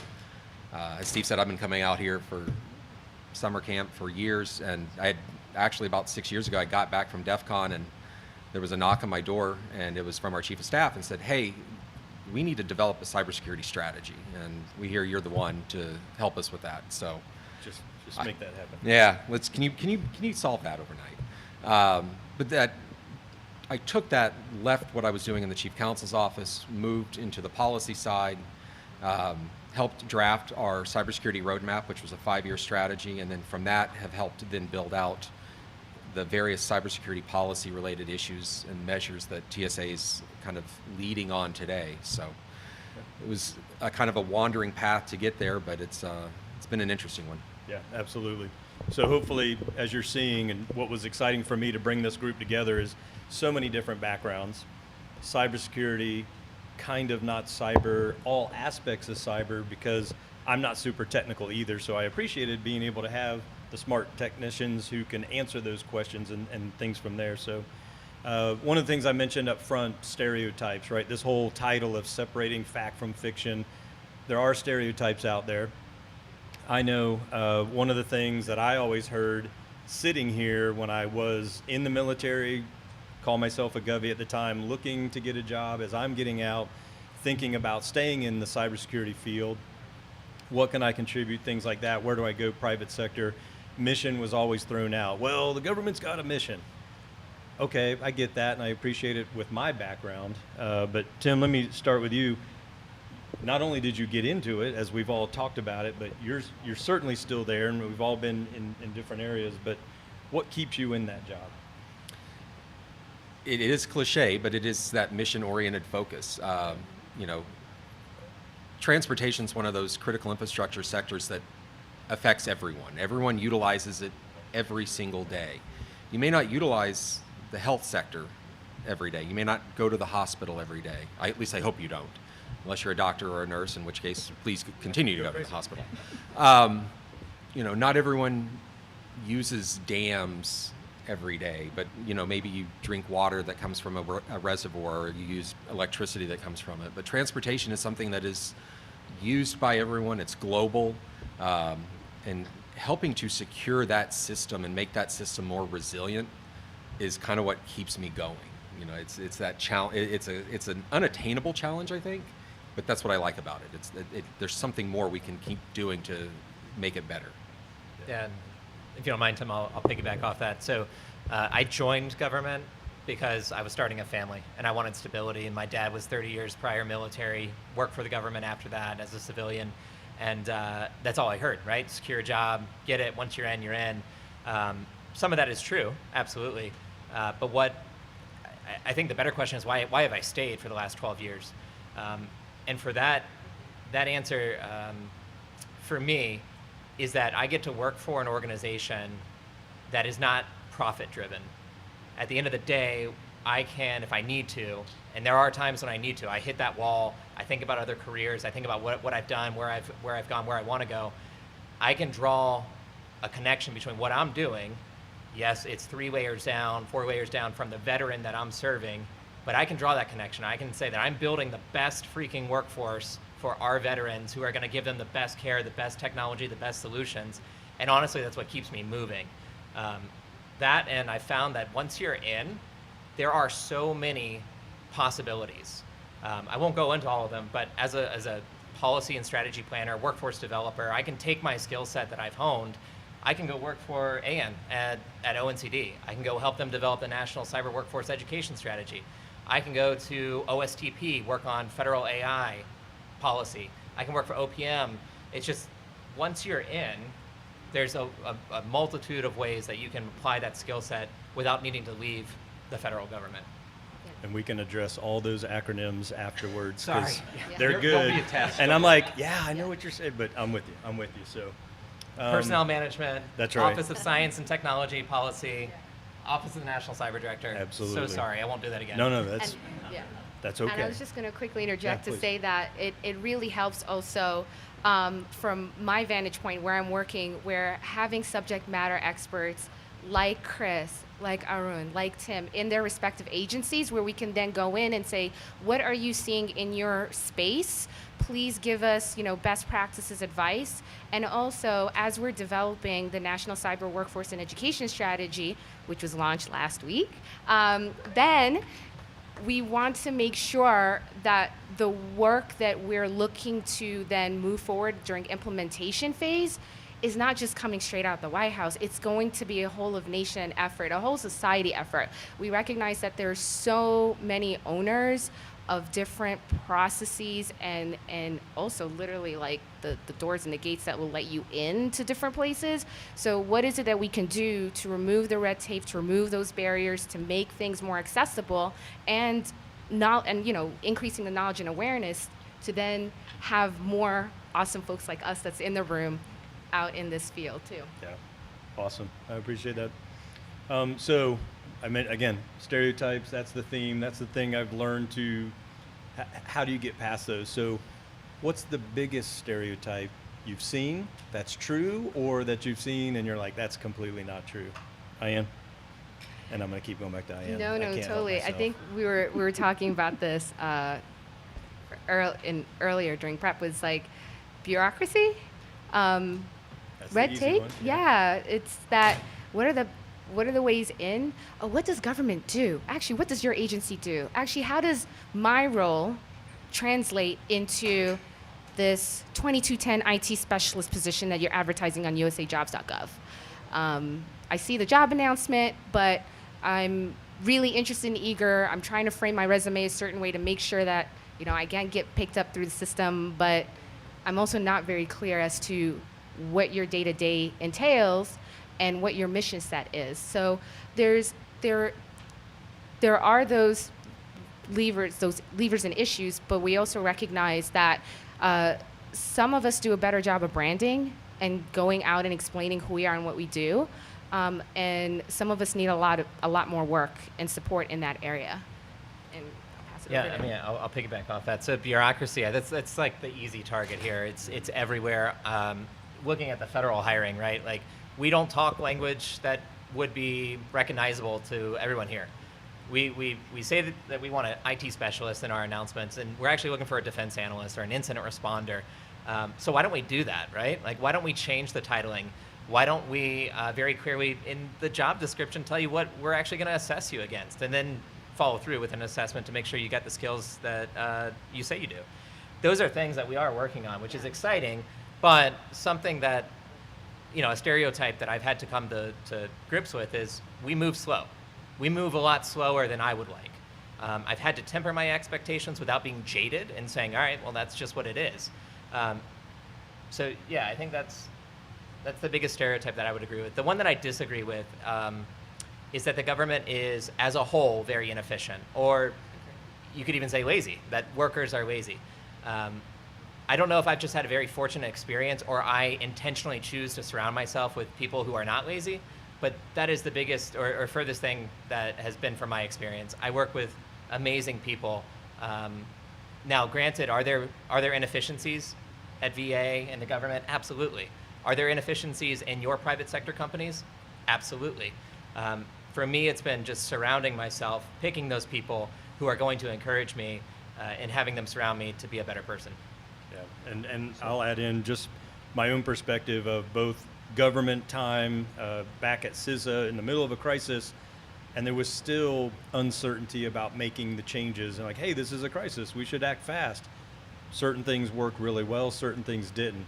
And then in my current job, it's a very large company. There's tons of the paperwork and bureaucracy. So even in the private sector, trying to build a security team, hey, let's get this job description out, took time. And that was a small company example and a big one too. So did I miss anything? Yeah. So a stereotype that I do not agree with is that cybersecurity is all technical. I mean, there are so many aspects of cyber that are often overlooked, like legal, for example, policy, human interfacing. Those are all like so many, just a few of the important aspects of cyber. So you don't need to have a cyber path to get into cybersecurity. There are so many different ways to get into cybersecurity.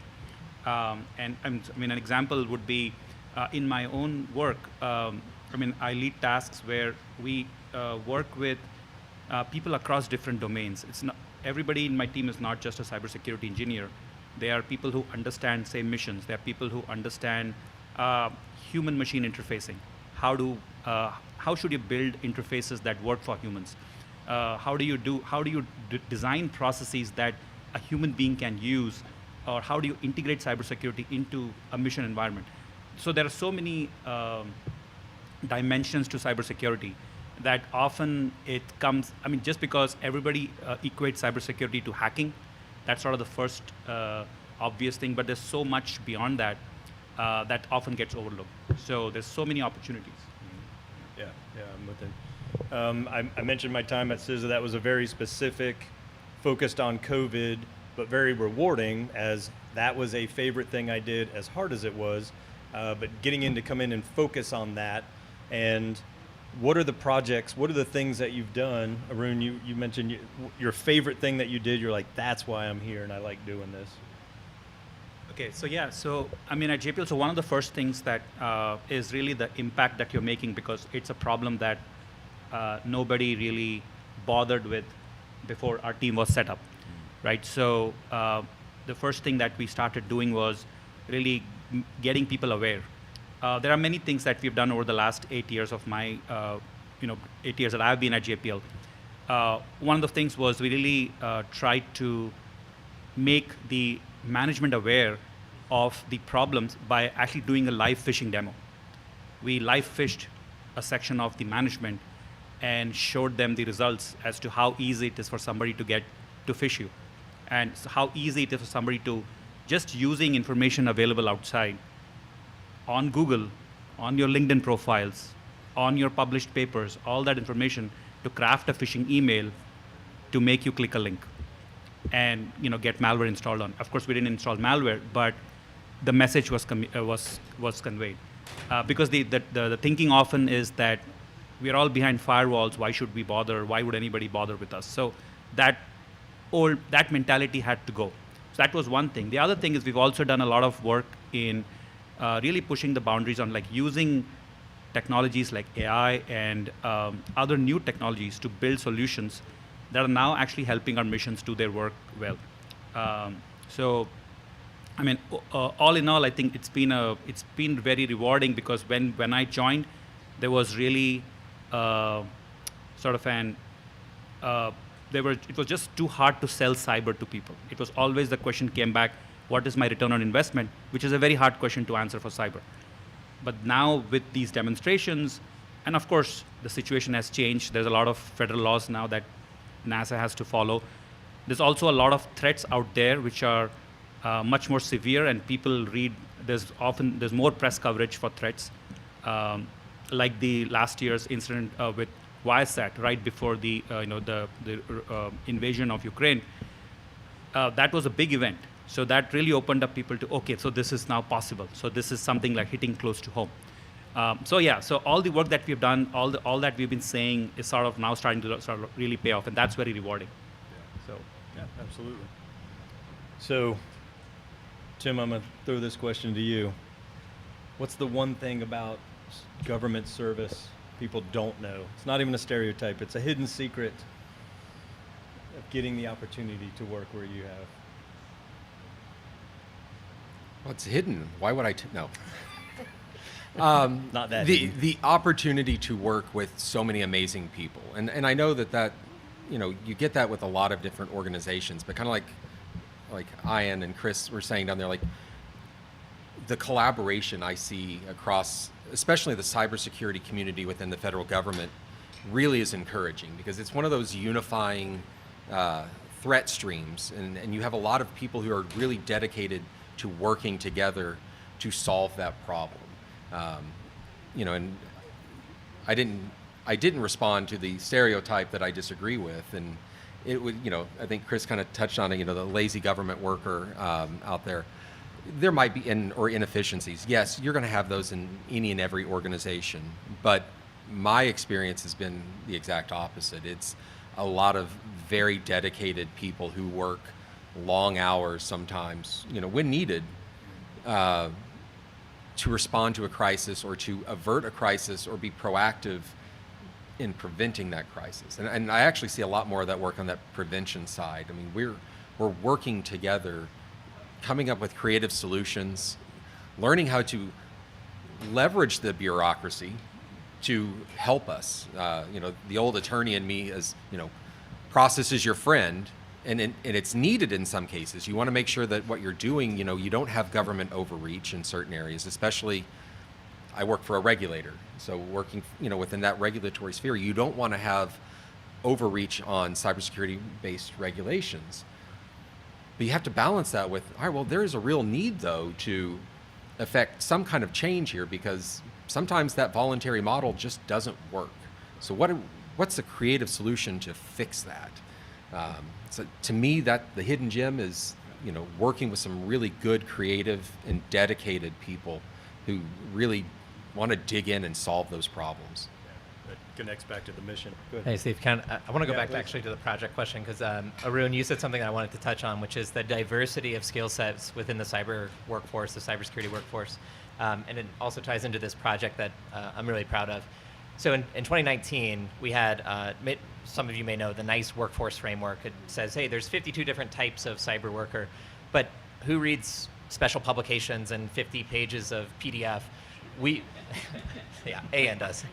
Actually, I'm She guilty has too. Yeah, we all But do. we said, look, no one is actually going to interact with a static PDF document. So we worked with CISA, we worked with DoD, and we built this tool called the Cyber Career Pathways tool.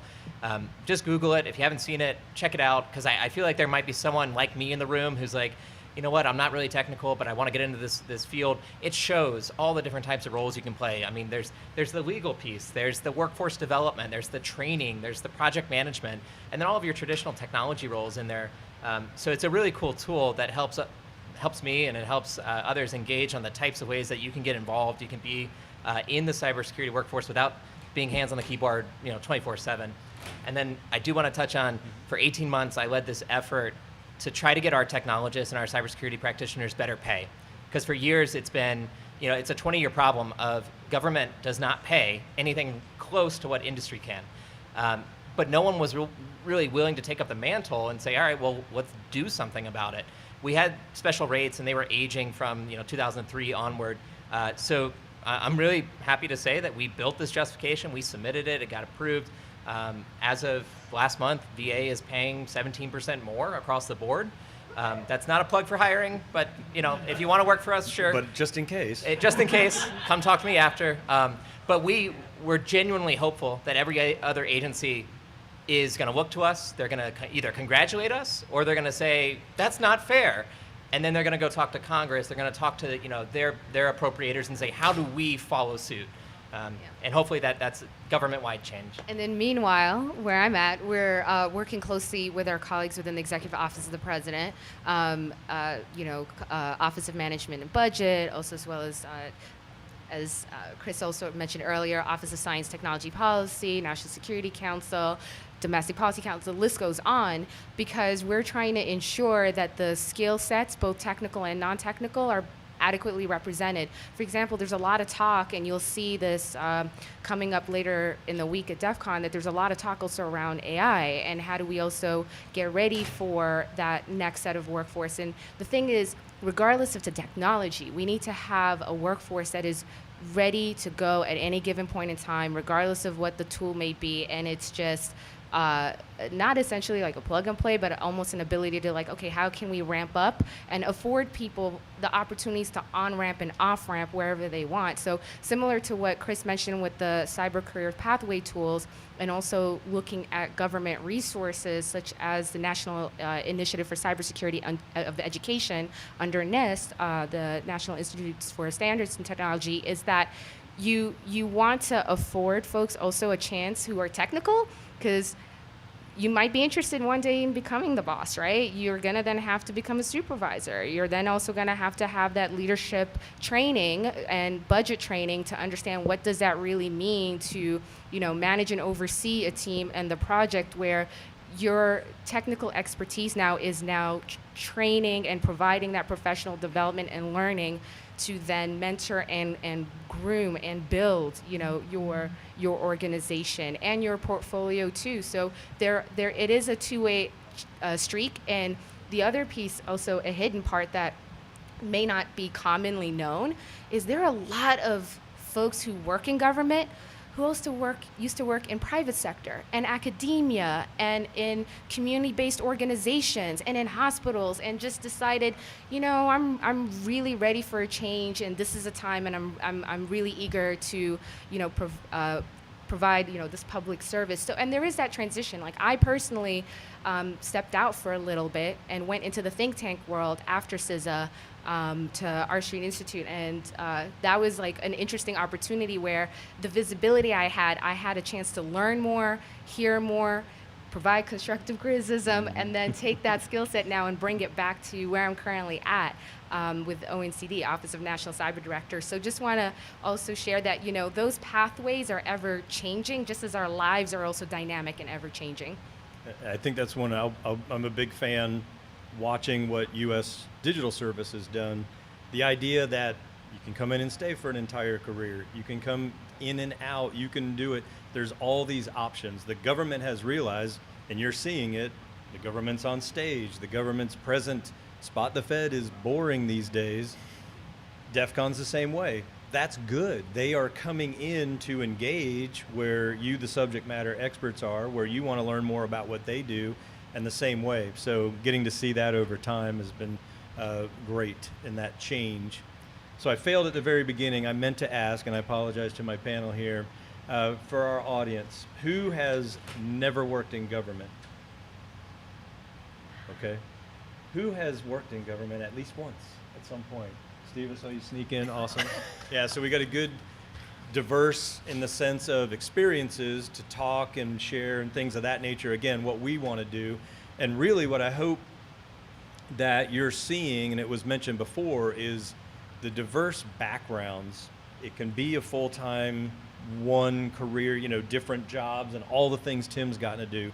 It can be in and out of government. The three of us have had private sector. Ian has had private sector experience. It's things you can choose, because that flexibility is what people are looking for. And then especially the very technical background, the very not technical backgrounds, and the things that are still cybersecurity. And so the beauty of being able to understand where you can fit in no matter what you're looking at. And then the other examples we talked about was people who are technical that don't want to be. They want to move over into the risk management side, or they want to get in, and just those opportunities that government offers there too. So, so panel, I'll give you the last question, and again, I'll open it up for all of you. If somebody wants to do this, they want to follow your path, what do you recommend?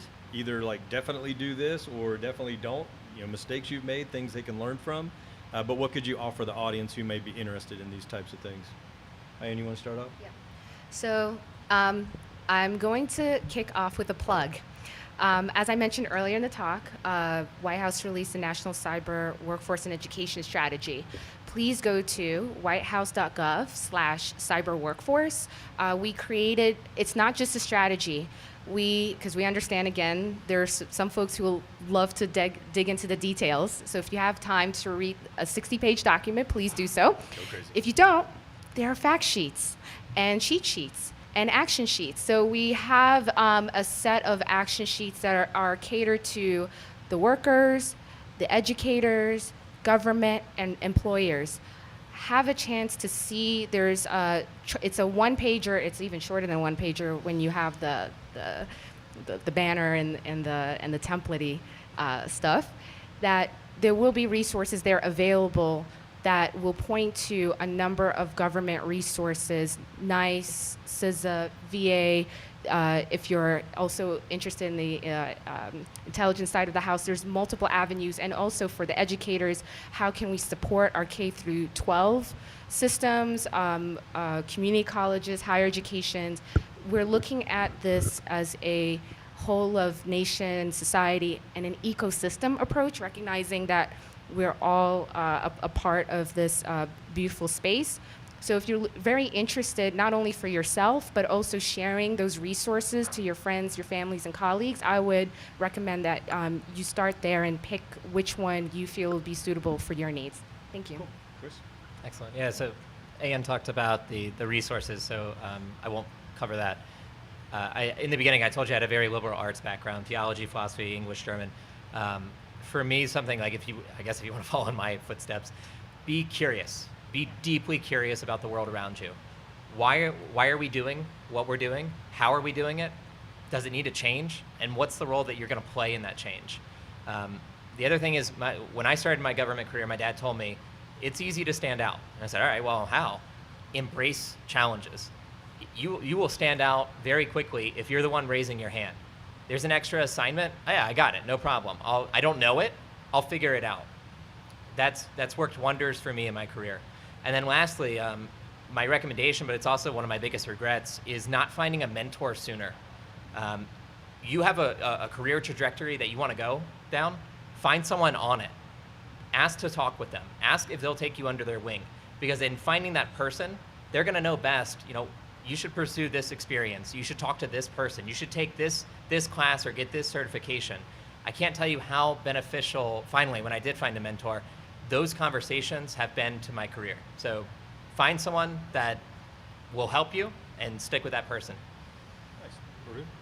Yeah, I think everything that both Chris and Anna said. And then if you're really looking for, I think the first thing that would be really choose your domain where you want to focus on. Like, are you interested in space? Are you interested in IoT? Because cybersecurity affects every single thing. So, I would recommend not becoming a generalist, but sort of focusing on a domain, because then there's more scope and you can grow better. If you are a generalist, it's also good, but then you need a much more rigorous cybersecurity background to become a generalist. But let's say if you pick like IoT or healthcare and so on, there's so many problems in those areas that it's easy to start off with. And every area is looking for people to come and contribute. I don't know, somebody said there's like 700,000 jobs in the cybersecurity sector that remain to be filled. I think that's true even across like private, and there's just so many jobs out there. So pick your domain, and then in terms of the resources, I think the NIST NICE framework, if nothing, it'll at least provide you a list of those jobs that you can look at the list and say, okay, this is what I think I'm interested in. Cyber Career Pathways tool. Sorry? Cyber Career Pathways tool. Yes, Cyber Career Pathways tool. So you can look at the job descriptions and see what really appeals to you. Do you want to be a SOC analyst? Do you want to be a vulnerability researcher? Do you want to do risk management? Do you want to do compliance? There's like so many of them, and there's hiring in almost every area. So yeah, that would be my. Wrap it up. The joy of being last, you get to say, yes, I agree with everything. What they And I do actually. What Chris said, have a curiosity, and I think that's something that's, you see that across the hacker community, the researcher community. We all have that kind of innate curiosity. How do things work? Why do they work the way they do? And how can I make them better? I would rather hire someone with that level of curiosity who may not necessarily have the technical skills behind it. I can't teach you desire. I can't teach you a want to do something. You have to have that in yourself. I can teach you the technical aspects. I can send you to a boot camp. I can send you out here to listen to talks and engage with others in that technical community to at least get you a level of understanding to help do the job that we want you to do. But if you don't want to do that job, I can't take that. So for me, and my approach to hiring in and bringing people in, and I think you'll see this as you kind of engage with. And please, if you're coming to DEF CON, come see us. We have a booth at DEF CON this year, and we're hiring. Don't poke too much fun at us. We do work for the government, and there may or may not be cookies. No, seriously, I have cookies here if anyone wants cookies after this. Well, that's yeah, I got you. But what I can't, like I said, I really can't, stress enough, have a desire, have that curiosity to learn and want to do more. And I also agree, get a mentor. They're very useful. And regardless, I think, of what career you choose or where your path is, have a mentor. Ideally, have a mentor both in the career you want and outside of the career you want. Some of the best advice I ever got was the best job you're going to get is the job you didn't apply for. And I found that to be very true within just my own experience. I never thought I would be in the position I'm in today when I started law school. When I started even my undergraduate degree, which was in accounting. Talk about being boring. I wanted to work for the FBI. That was kind of like my ultimate goal. Like, hey, I'm going to do accounting. I'm going to go to law school. I took Russian. I had it all set. I don't use any of that right now. Well, a little bit. But you never know where you're going to end up. And you don't know where you're going to end up if you don't take the opportunity to ask people for that advice and look for those opportunities that may not be apparent at first sight. Awesome. So we're right at the tail end. We've got time just for a couple of questions. I want to make sure, I told the panelists I would make sure, because I want the opportunities. If you're interested, there's tons of resources, QR codes that are up there for both TSA and VA, other links. You have these experts. Again, I'm a big fan, having done the back and forth and seen the value. So if you're interested, absolutely. And of course, they're up here. But let me thank the panel, first of all, for your time, the preparation, and the great words that you've said before I open it up. So thank you all. Thanks, Steve. Thank you. Appreciate that. Jason, someone come get cookies. Yes, so in the question session, to help you get motivated, and I know we have microphones, so wait for the microphone to come to you, but right here, sir, in the hat. And Drake, you tell me when to stop. Can I ask a multi-part question? All right, 26 parts. Like 6 parts or Yeah. 2? Maybe 2, maybe 3. Two sounds good. The first part of the question is, you mentioned training and learning and things like that. How is the government's budget on getting the training and the learning? Are they good at that? Is that fact or fiction, or where does that lie? So historically, I think it's varied. The approach we're taking at TSA, and that I'm really trying to build out, is when we put together our FY24 and FY25 federal budgets, and I put in there, look, we need 200 positions. In addition to that, when I went forward and I met with our appropriators and we were working with the staff to build out that budget, I said, I also need money for training and development. And it's put in there. Now, we'll see what we get, because we're dependent upon whatever the Congress passes for a federal budget. But we're trying to be very proactive. Again, back to my, kind of the theme, I'd much rather send my employees out to learn and engage, and you have to have money to do it. You can't just eat that out of your operating budget, because you're not going to grow and you're not going to get the knowledge transfer that you need. So we're working very hard. Like, we have some money within each of our cybersecurity programs that allow for that. And again, that's one of the reasons, like this year, I think we've got about 30 different people from TSA who are out here at, doing trainings at Black Hat, attending DEF CON, using that opportunity to learn and engage. You have to build it in, though, and you have to be proactive. So for the sake of time, I think that's a fairly consistent across all your agencies. Would you agree? I would say it's also how we allocate the training, right? So up until a couple years ago, it was just, what cert do you want to take? What's the new shiny thing? With a nice framework and these work roles that are beyond just your IT specialist, we're able to say, hey, you are a vulnerability assessment analyst. Here is training, certifications, courseware that actually maps to your job. So I think we're able to allocate the limited training budget we do have to courseware and experiences that actually align to someone in what they do. Yeah, and the thing is, real quick, is that also when you're applying and you have the conversations with departments and agencies, make sure that's an ask. So because a lot of times that's actually the biggest incentive that government can give. It's the training, it's the retention bonus. There's like a few things that it's not commonly known, and training is one of them. That is a highly negotiable piece, but it's also standard depending on which agency you're going to, and they'll give you the flexibility to use use the training how you see fit as it matches, your role. Perfect. All right. One more, and then I Second wanna make question, sure- really yeah. quick. Sorry.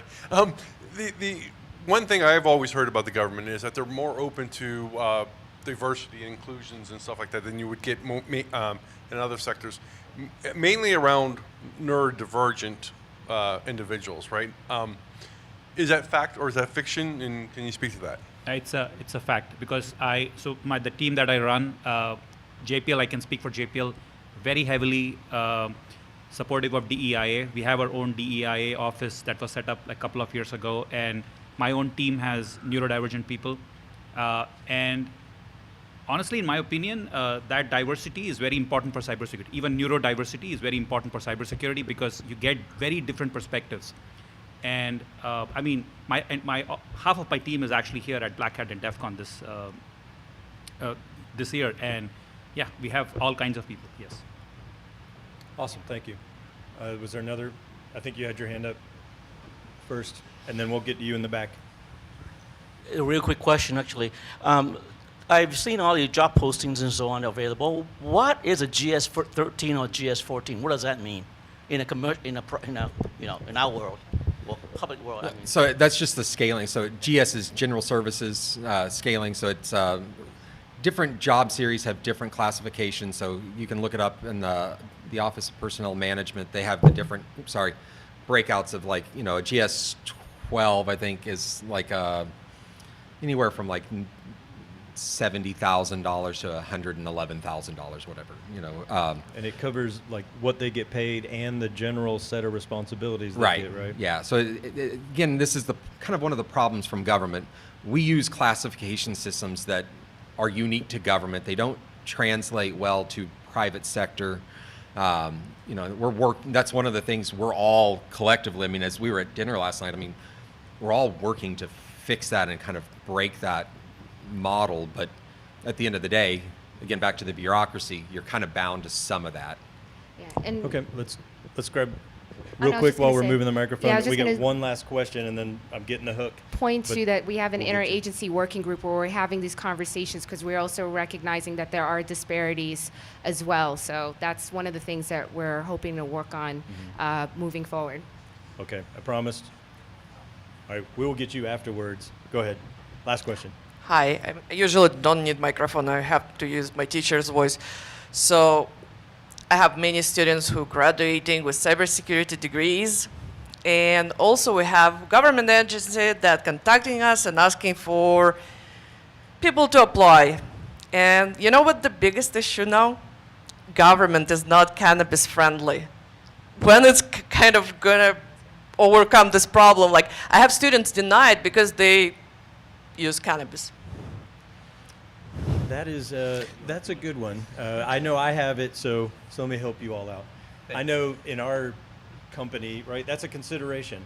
Let me use an example. I won't even get into that. Let me use an example. Being in the military, not even 10 years ago, 2007, looking at cybersecurity issues, how do we do things better in the military? And the answer was, you can have a bunch of dudes that look like me, there's only so many of them, and they only have so many talents. Or you can open it up. For example, you come to an event like this, and she has purple hair, and that dude has a mohawk, and they look different, and they look weird to you all, and they may have done those things. But if you don't find a way to engage them, because they're smart and they got the talent, you're not going to benefit. So trying to open that aperture, there is no set answer, both on the government side and the private side, but it is an issue, and I know folks are trying to look at it and figure it out. So this is awesome. Thank you. Again, I'm getting the big hook, and I want to make sure we'll be available. The panelists will be available. So thank you again for your time. We really appreciate it. Can we get one picture?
Glad you're here.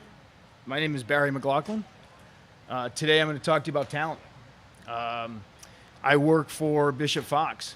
Bishop Fox is the best offensive security company on the planet, right? So we'll talk a little bit more about that statement meant later, not about the company, about brand, about your brand, about how you show up. We're going to talk a little bit about that today.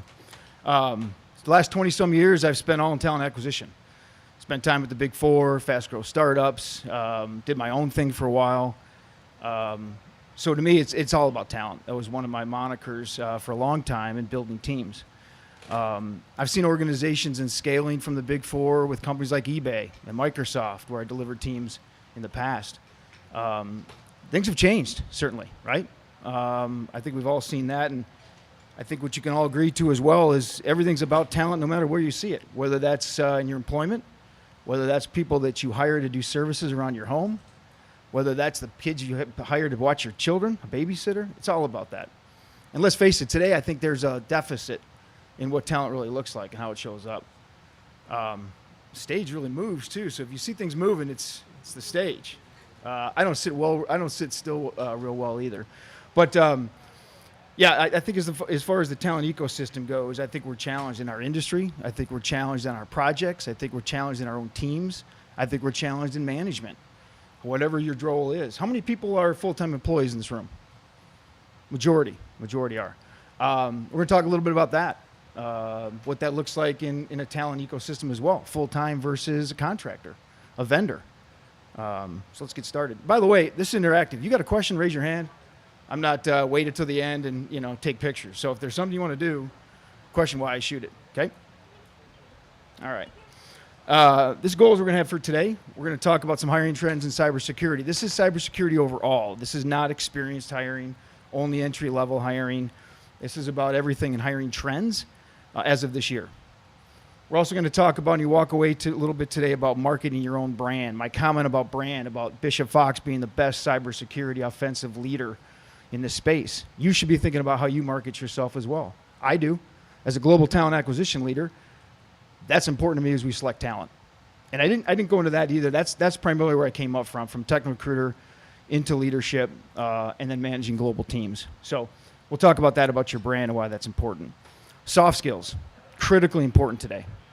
A lot of times back in the past, engineers would say, well, I don't need to talk to people. I don't need to be a personality. Slide the pizza under the door and I'm ready to go, right? That was the mentality. In fact, if you think about it, an introverted engineer and an extroverted engineer, the only difference is the extroverted engineer looks at your shoes when he's talking to you. So there's a lot of things that we have to look about as soft skills and how you show up. It's just like in your personal relationships, no difference. And then last we're going to talk about today is how do you compete? You are competing in your roles today more than ever. In your roles for promotions, in your roles for job changes, in your roles for being selected.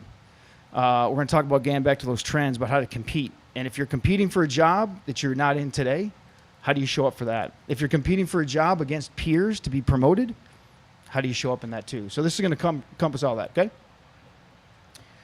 Let's talk about cybersecurity employment landscape first. I started the presentation when I wrote the bio, 2 truths and a lie.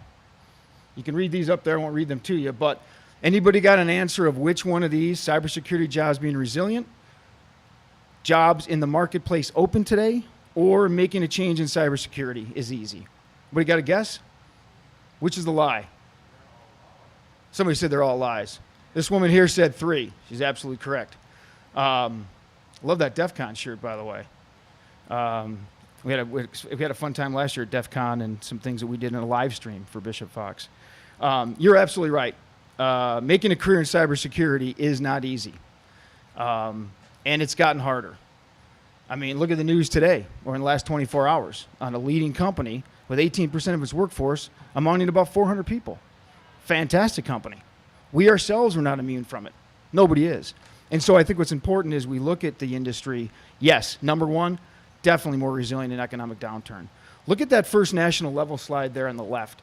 That shows a supply-demand. That's a supply-demand statistic. These statistics are in the middle of Q2 this year. So if you look at this, this is around May timeframe. All this information is posted publicly. There's a phenomenal website I'll share with you later about where you can think about your career, skills for your career, and then also, where you'd fit into organizations. But the supply side right now is at 69%. That means that 31% of all the jobs, and now I'm talking U.S., we'll talk a little globally too, are unfilled. So 69%. That means there's plenty of jobs. Now, there's plenty of jobs, but I think the scrutiny and difficulty in landing a job could be certainly maybe more challenging. But 69% of all open jobs today in cybersecurity are filled. That's everything too. That's a job being done by a human being. The second box there, as far as what you'll see, is total cybersecurity job openings. That's again around May of this year, 663,000 jobs. Now, that's everything from security operations. That's product. That's services. That's everything inside of cybersecurity. And let's face it, it's a tremendously broad industry, right? We'll talk a little bit about some of that as it relates later as far as some change too. And then lastly, if you look at the slide on the right, the national total employed in cybersecurity today in the United States is 1.1 million people. So these are statistics today that matter. I think as you look at these and you look across on the national level, there's also some tremendous data out there about where jobs show up, what jobs are available. And again, this website is free. It's tremendous. In recruiting, we use it a lot. We use it a lot to market ourselves. We use it a lot to find talent. For us, like our website says, Bishop Fox, we were remote before it was cool. We'll put people anywhere. We'll find top talent. Like you get to an airport, you got Wi-Fi, we'll hire you. So this is the landscape overall today, but you're absolutely correct. Cybersecurity career is not easy. Let's talk a little bit about the talent acquisition funnel. There's 3 ways to acquire talent. The first is, like it says on the left, you buy it. Buying it, you're making a commitment. It is your highest level of expense as a business is people, by far. I listened to a presentation earlier today on CFOs, and it was about CFOs and comparing CFOs and intellectual property. Certainly, it is a huge expense for a business. Part-time workers, same thing. It's still going to be an expense. Think about benefits alone. A benefited salaried employee costs you roughly 23% of their salary in benefits, 23%. So the expense of that is just not payroll. It's a lot more than that, and it's a lot more how people show up, especially as consume things. Training, for example, leave, vacation. All these things are a big expense to the business. And then the last way is temporary. You're still acquiring a temporary resource. Maybe it's a part-time temporary. Maybe it's an engagement basis. Maybe it's somebody that you need to augment staff because somebody's going on maternity leave. But those are the ways that you buy and acquire talent. The second way is building it. This was very, very prevalent in the last couple of years, right? Do we have a talent shortage, to my point earlier in that slide? Sure, we do. I would argue we have maybe a creativity shortage. How do we find the right person in the right job at the right time? Maybe that's a challenge, right? But today, we'll talk about this in entry level, it's hard to find a job right now in cybersecurity if you don't have skills. And it's gotten harder. But companies right now are not building as much as they used to for 2 reasons. One, it's expensive. We're going to cut costs. We're not going to put these people through these training curriculums. We're not going to pay for their certs. Go do it yourself and come to the company with it. The second thing that people are looking at now is organizationally, as you look at skills and what you're going to pay for, what if it walks out the door? There's a lot of commitments people make to sign an agreement.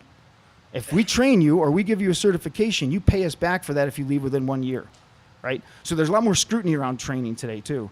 But that's the second way is to build talent. The third thing I think is today where cybersecurity entry-level hiring is hard is they can't wait around. They can't wait around for you to grow yourself. They need you now. They need you on the ground running, and they need you to be productive. So building has gone a little bit quieter as far as acquiring talent. And the third way is getting more prevalent, and that's the borrow.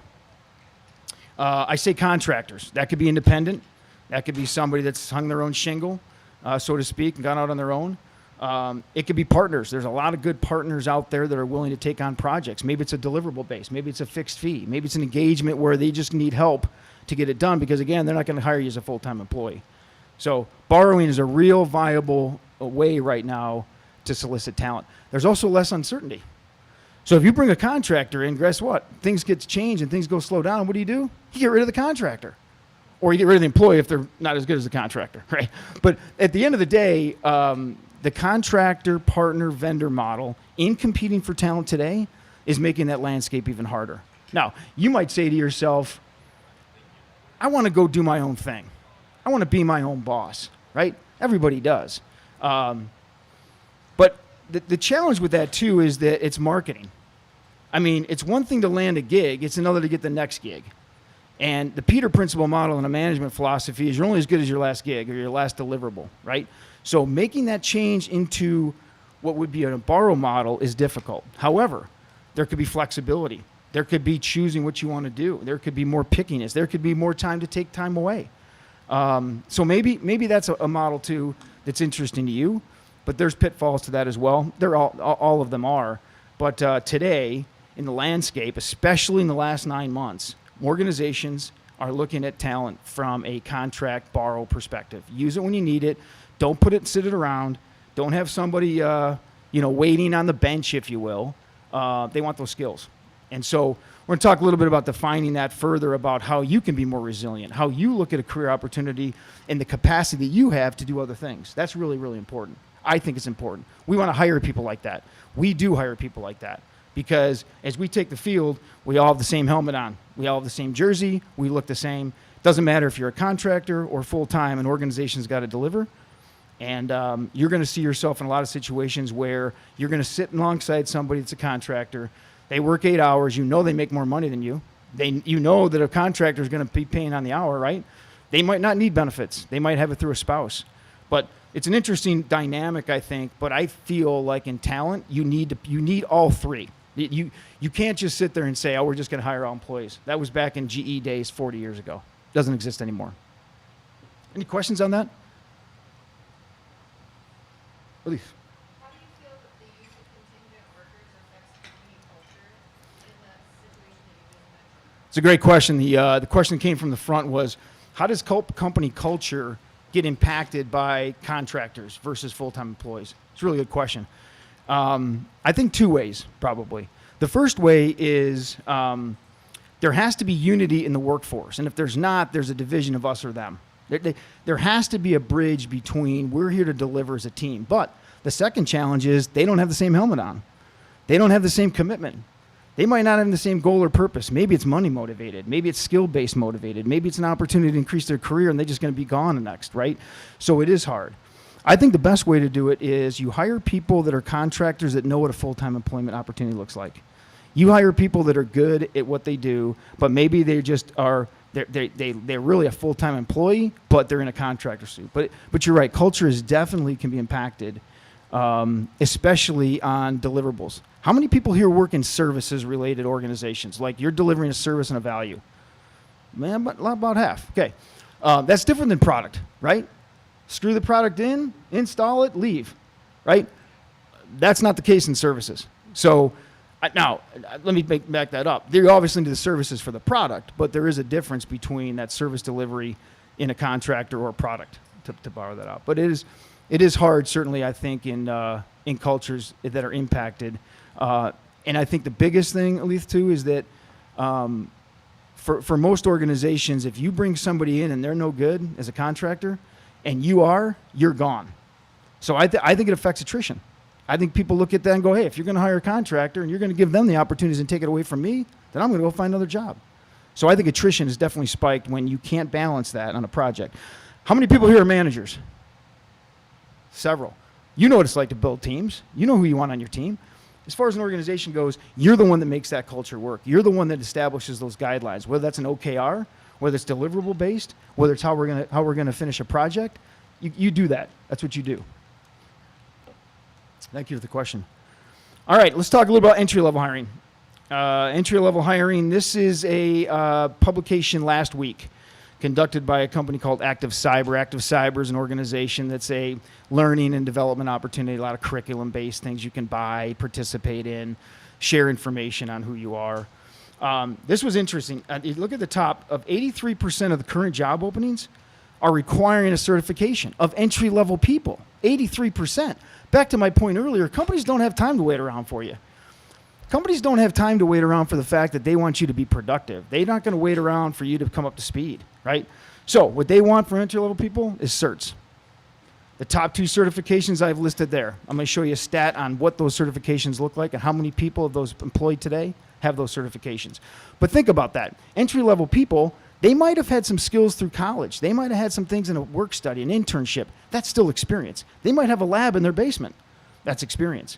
People need to see about that in the talent system where they understand and talk about what they've done. Not because they have all these years in a company, but things that they've went on and done on their own by seeking it because they're interested. That's a big difference. So certifications are very, very prevalent today for requirements at the entry level. 92% of the people, the candidates, are being asked to be familiar with these things: framework, standards, and regulations. I've listed those regulations and standards below. Go ahead.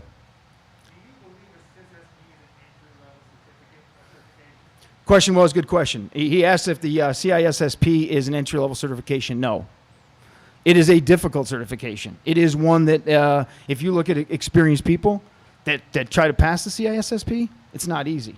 So it's a difficult journey, but it shows also, not because it's required for the job, but it shows your interest in your field.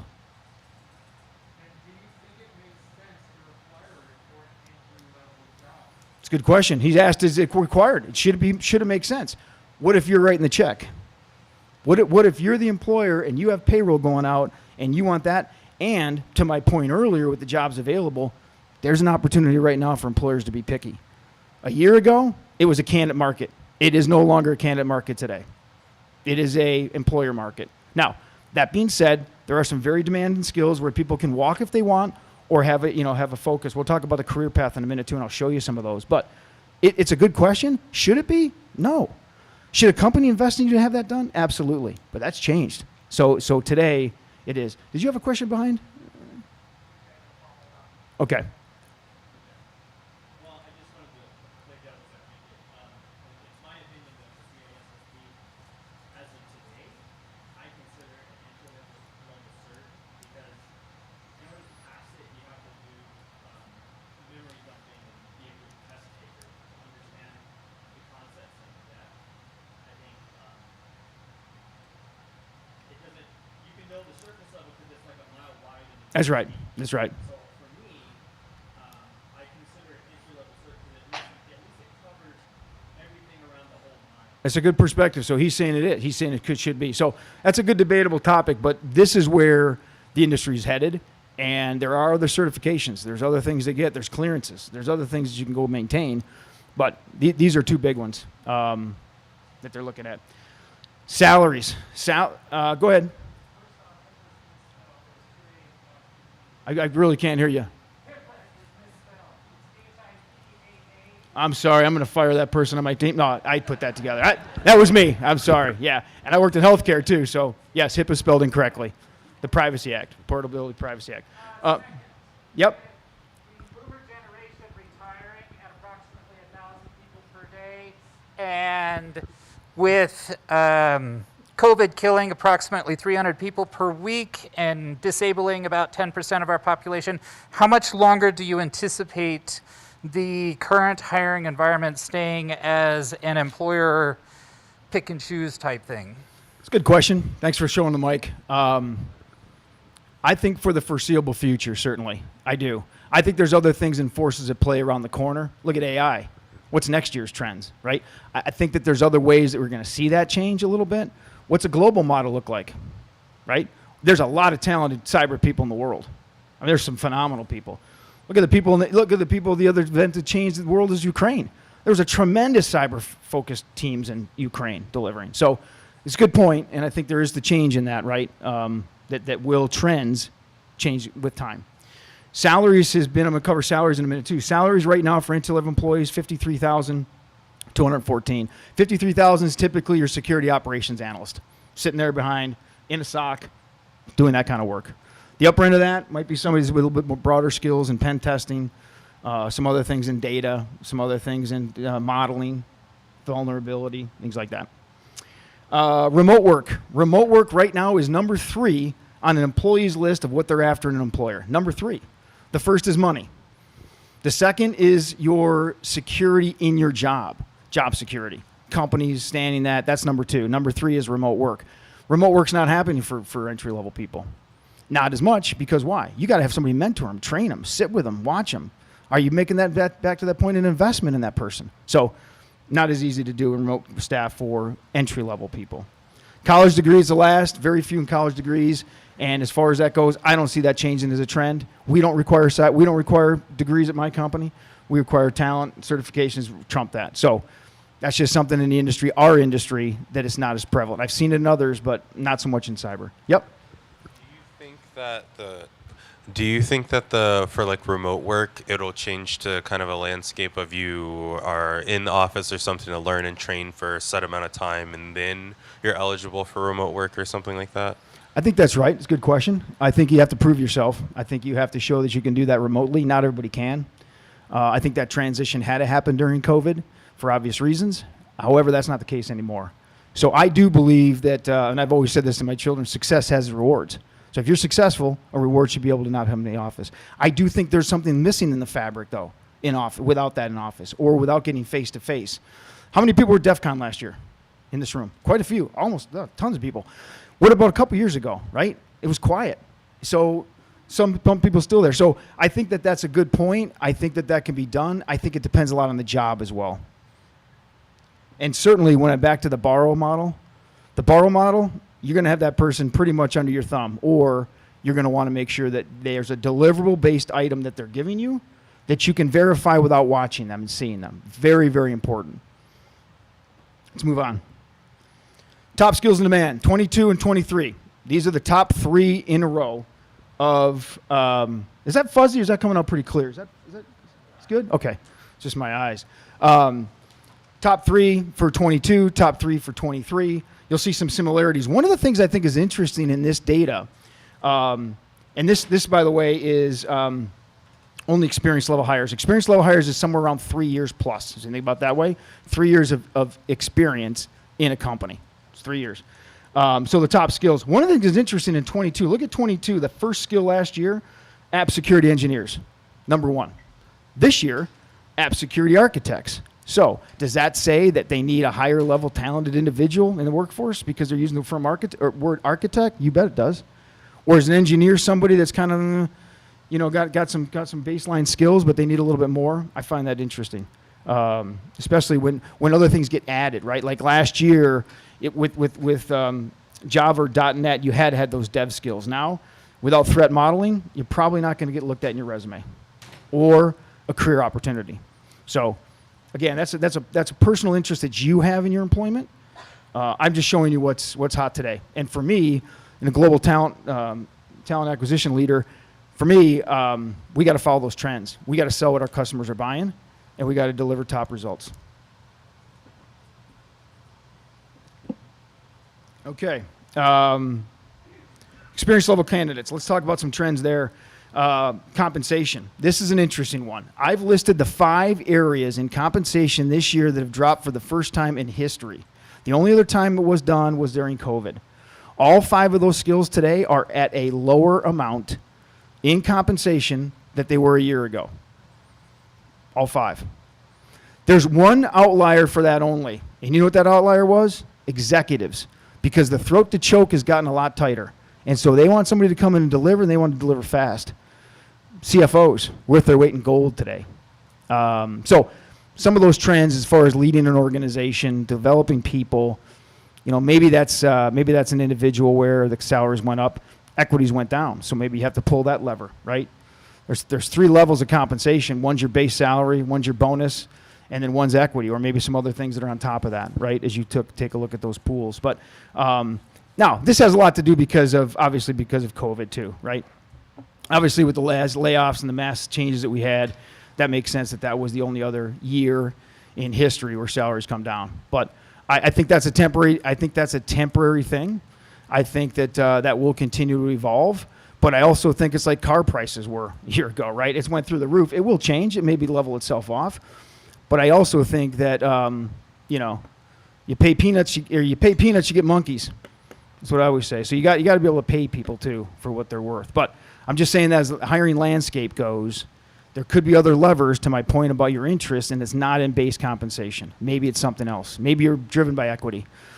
Bonuses, maybe there's a performance guarantee. Likely not. That's why they call it variable, right? But important to note that that's just a change. Required skills. This is going to be one we're going to talk about later a little bit, is the required skills of tech and soft, 90%. You know, you can be really technical, and I was in a conversation. Is he in this room? I was in a conversation last night by the pool with a brilliant individual. I mean, he leads a 3,400 person team, CISO type of background, and I asked him, what's the hardest thing about finding people? What's the hardest thing about retaining people? And he said, soft skills. You find a lot of really smart people. You're all really smart people. I can tell, looking at you, you're smart people. Especially these four in the front. These four are like brilliant. Some Bishop Fox in the room. Love it. All right. So required skills, soft skills. Think about that. Think about as you show up with your family members, loved ones, friends. What do they say about you? They don't say that you're boring. They probably like you. Why do they like you? Because maybe you're like them. So soft skills have been important in the workplace as well. It used to be separate. You always had to separate business from personal. Today there's a lot more about who you need to be and showing up. Locations don't matter as much, but obviously you'll see Virginia on this list because of the fact that the government sector, right? Public sector. California probably because of the size, and Texas because it's seen a lot of growth. A lot of people moving to Texas. There's certain areas that are hotter for others. And then this is what I mentioned earlier today with the 2 security clearances. That's the number of certifications today being held by U.S. employees in cybersecurity. So to that point earlier about CISSP and where it fits, or the top one with, 3 times as many certs, just an interesting data stat. Sir? You got a mic for him? What do you think the split is between federal and non-federal use of those CSP certs? The website that I referred to earlier, by the way, is called CyberSeek. Cyberseek.org. They would have that answer on there because it's super cool about it. You can filter it. Public, private, by state, by title, across the entire, and it's updated daily. It's a phenomenal site. Cyberseek.org. Yep. Thank you, sir. They would have that. Sure. All right, this is the career path opportunities. This is also from CyberSeek, where we're going to introduce the website. You can go to cyberseek.org, plug in what you like to do, plug in how your career path looks, plug in jobs that are available, plug in other information, and it'll show you. And I did this on the bottom for a pen tester, vulnerability tester. If you look at this, you're going to find out salaries geographically. You're going to find out skills required. You're going to find out other things that are hot in the marketplace and where to get those skills or where you want to go.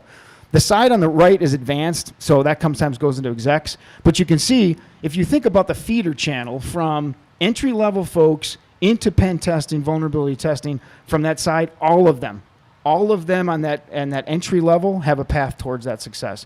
You probably came up that way. How many people came up that way from blue into pen testing, vulnerability? I know one did.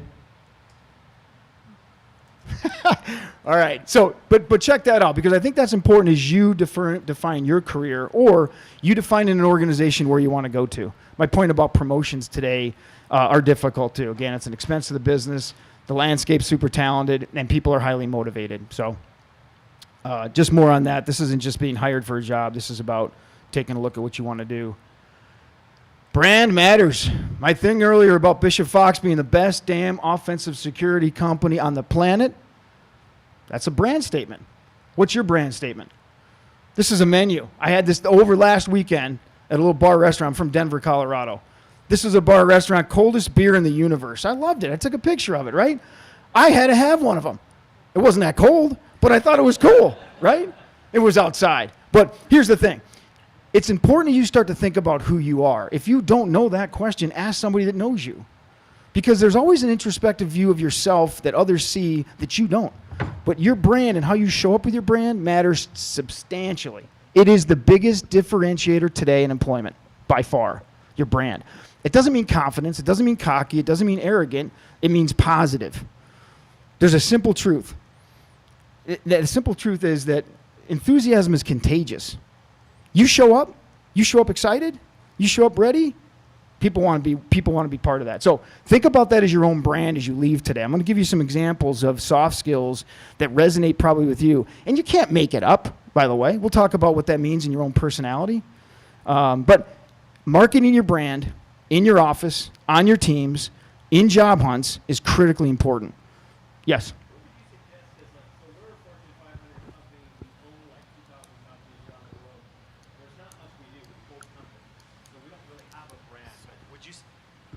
Sorry, so we have a Fortune 500 company. We own other companies, so there's no brand for the company. But I was kind of thinking on those lines of kind of branding our SOC team to attract the talent, but not sure how to go about doing that. Well, it's a great point. It's a great question. You know, one of the things that you don't have to have it be all for one for all. That's important, sure. But to your point, if you have SOC teams and they show up because they're working three shifts, and they're you know, there's a lot of pressure in that, uncovering what they're doing. Maybe there's something that team needs to do in their own brand, right? Maybe there's something as you market and hire people for that, or you look at organizations or you acquire companies. You know, maybe there's something in that brand that collectively meets that overall goal, but it could be individual for that particular department. You know, rallying behind that, right? Could be something like that. Okay. All right, this is how you brand, how you show up. Before in the past, the biggest thing in the cog in the wheel on the right is competency. Who are you? What are your skills? Sorry, not who you are like as a person again, but what skills do you have as a competency? That's the biggest. That's the easiest. As a recruiting professional, my mind says I can find out tech skills all day long. I can give you a test. We can do a challenge. We can understand what you're bringing to the table because you got it on your resume. Or you bring it, right? I got the cert. I got the degree. I got the years of experience. I got the chronological history. Whatever it is, they're going to know that about you, right? What they don't know about you is that first one on the left's capacity. One of the big things employers are looking at today is your capacity to do more. My earlier point at the start of the conversation was capacity matters when things do change or you do want to rely on your people, right? I've been in organizations where if people are too, and this is usually large organizations, if people are too narrowly defined and can't get out of the lane that they're in, they could become obsolete. So if you look at where capacity matters, it's the ability to learn and expand your skill set. That's critically important. They're going to ask you that in an interview. Not that question, tell me about your capacity. They're going to understand from examples that you give them about why you're able to apply the skills you've learned to deliver results in something they ask you to do. That's really, really important. And the last one is desire. I put the heart moniker up on that because that's the heartbeat, right? Desire is how you show up. Desire is passion. It's interest. It's what wakes you up at 3 o'clock in the morning to write something down because you don't want to forget it. That's desire. You can't change it. You can't teach desire. It's one of those things that if you have it towards something, bring it forward. Be enthusiastic about it, especially in the interview process or in a company for promotion consideration. These big three things are very, very prevalent today and are going to be even more so in the future. And that's changed dramatically in the last 5 years that I've seen. So again, before it was all about competency. Now it's more about that. And to the question we had earlier today, when you have culture and teams that you're developing, well, you better have that across the board, whether you're a contractor or full-time. Because that alone, that desire alone is going to lead to results, right? That's where we link arms, right? We're one team. We take the field together. Candidate selection criteria. This is where those three things show up. You talk a little bit about personality. I put that in the top left. Personality is hardwired in you as a person at 12 years of age. Statistically proven. Psychologically proven. 12 years of age. So, personality, as you look about that, you talk about self-motivated. What gets you up in the morning? Nobody wakes up in the morning and goes, hey, I'm going to work, right? But you got to get up in the morning with an interest in what you're doing. And personality for that self-motivation is that. Curiosity. How are you going to answer a question about curiosity? How did you grow your career? Are you boring, or are you something you want to still learn and learn more about, right? Are you picking up a trade? What do you do on the weekends? People are going to ask you that question because they want to know you have a curious mind. Character, critically important. Integrity. There's a lot of tests today that companies are giving that'll define what you show up at. Not what you tell them you're going to show up at, not your resume says, but actually a psychological personality test. And they are extremely accurate. I'm going to cover one of those in a minute. Technical industry knowledge. Again, back to your competence, back to your degrees, back to your certifications, your industry, technology. And, you know, that's obviously a huge part of the selection. It's not changing. Company team fit, to the question we had earlier about culture, is critically important. A lot of that where organizations I thought fall short is that they don't pay as much attention to that when they're hiring, and ultimately that leads to firing. Because that person doesn't fit on a team, nobody wants to work with them. Or you're going to be rubbed the wrong way. Same thing with leadership. They say the biggest reason people leave companies is because of their manager. Statistically be relevant. So think about that. Chronological history is important too. Delivery. Those of you that manage are really important too as you show up. But this is how they're going to select you. These are the 6 things an employer is going to look for. This is the top personality traits being sought today. So what I would say to you to do is find 3 of these. What 3 of these, if I went to your significant other or a friend of yours, and I said, tell me about them, what would they say? Because I could tell you right now, quick study, self-starter, and critical thinker are really, really important. But so is self-control, initiative. Look at change fatigue today. Look at how many people are going through change, whether it's in our world or whether it's our jobs. Interpersonal flexibility to maintain and manage change and stress, critically important. So find these. Think about those as your brand and bring those forward. When you interview, when you look at opportunities for promotion, these things matter. Highly, highly important. Interview questions. These are top interview questions today. We do a lot of training too with managers and hiring manager training. This is critically important. Too easy to find the competency skills. Too easy to talk about your degree because you geek out on it or your certification. Find these things out. Why should we hire you? Answer these questions. If you're not ready to answer these questions, they're not gonna hire you. The guy that I talked to last night, the CISO, he selected people that not the best qualified or most qualified, but the best fit for his team. And that's what he found out in the interview process. So why should I hire you? Leaving your role. Are you running from something? Or are you going to run to something? Very, very important to understand that question as well. Sell me on the company. How many times I have sat in interviews before where I asked the person to sell me on the organization or tell me about the company, and they look at me like a blank stare. And I'm thinking, so you didn't do your research before coming here about what our company does? And we're not going to hire the person, right? So think about that. Do your research. You be picky as well. Really, really important. The first one I was going to say, the last topic about the tell me about yourself is, it's not like where you're from and what you like and what you do on the weekends. It's about, tell me about yourself in the capacity we're hiring you for. So think about that. Think about the questions. There's some tremendous content on LinkedIn about this, preparing for interviews, questions you'll receive, what the answer should look like, how you should frame it, what you should bring up. Tons of stuff out there. But think about that, because what I see about this line at the top, there's as far as talent, spotting talent is, critically recognizing talent important. The cost of turnover is extremely high. Organizations should take the time to hire you thoroughly, because if they don't, they're going to take the time to let you go. It's just as simple as that. Better spend the time in front. All right, last slide. This is the leap. The first part of that, getting ready, is obviously preparing. You got to get it ran, your brand, your CV, your LinkedIn profile is your online resume. If you don't have that in place, you need to get it in place. The company target. What do you want to do? Who do you want to work for? Go to Glassdoor. What do they say about the organization? A lot of people look at Glassdoor. Sometimes people just got a gripe. Sometimes people got let go. Sometimes people didn't like a coworker, so they want to vent. So I'm not saying it's 100% accurate, but it does show you what others say in the organization.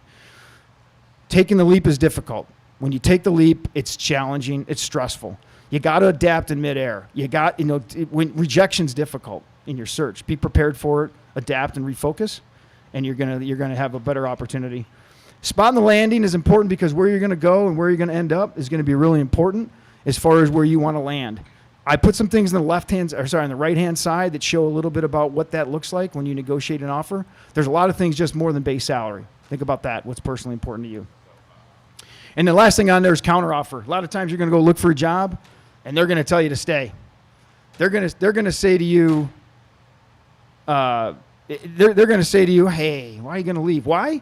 Because it costs more to hire somebody to replace you. It's easier to retain you. So counteroffers are real. In a executive recruiting perspective, it's a question I ask every time. The other question I ask is, what does your significant other think about your job change? Because that falls apart when you make an offer. And then sometimes people just get pissed off one day and like, I'm going to get a new job because my bosses treat me lousy, right? They go through the cycles and everything else, but they're not really ready to leave, right? So counteroffer is really important to think about. So are things like signing bonuses today. We don't do a lot of them as a company. Other organizations do. Sometimes they do it to make up the salary differential. But there's a lot that goes into an offer at the end of the day, and a lot more is happening today in that regard. All you bright people, that's the last I have the slide. I'll take some questions and wrap up. Right here. Got the mic for them? Yep. He's got the mic. What would you? Oh, mic's hot. What would you say your experience is in the acceptance of retention offers from a counteroffer for a company? So, say you're leaving, you have an offer for a separate company, company B, and then your current company offers you. What would you say in your experience personally that you've seen is like the acceptance rate of that "I'll stay here" offer? Okay, the people that accept the counteroffer? Correct. 8%. In our company, it's 8%. I manage that through applicant tracking system. We have a conversion acceptance rate of 92%. So 8% either say no, stayed where they are, took another opportunity. But 92% of that. And that's a recruiting thing in the beginning to validate who you should be pursuing rather than getting to the end and hoping they take the job. But majority, if you flip that around, majority of the people that are committed in their job search end up leaving. It's just those that either have a feeling of emotion or respect that end up staying. It's not about money. It's that we want you. We want to keep you, right? So you got to think about that. And as a follow-up to that, would you say it's more senior individuals that are taking the counteroffer to stay, or lower? Lower. Interesting. Lower. Okay. Yep. Do you think it's always necessary to negotiate your salary at the end to kind of give, when they offer you a dollar amount, should you always ask for more? No, it's a good question on negotiation. What I'd say is this: wage transparency laws that are in effect today and increasing in America, you're going to know what that range is, right? But you can't price it too high. So there's certain things that maybe it's to this gentleman's point about remote work. Maybe you're going to take a job because it's 3 days remote, right? Maybe that's a benefit to you, right? So not always, but I think there's an opportunity for you because you're going to wait another year before that's going to come around again, right? And if they've made you the offer, their mindset, you're already a member of their team. You're no longer a candidate. It's much easier at that opportunity to start to get what you like a little bit more of and bring that up. Certainly. Yep. A lot of variables to pull in that. Yep. Got a question. Oh, go ahead. Right here.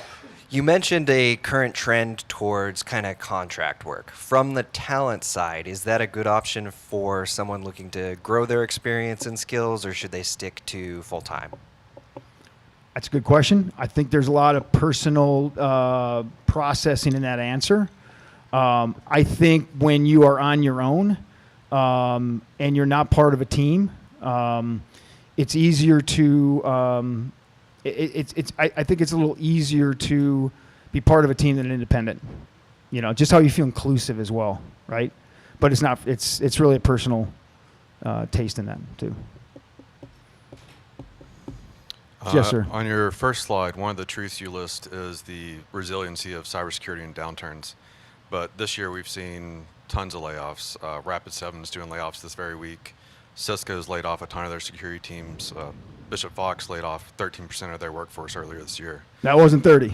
13. Yeah, 13. Yeah, do you think that that resiliency is still true, or is that going to be? Do you see that changing as cybersecurity becomes I think the more? resiliency in the market, certainly for our industry, is certainly still true resiliency.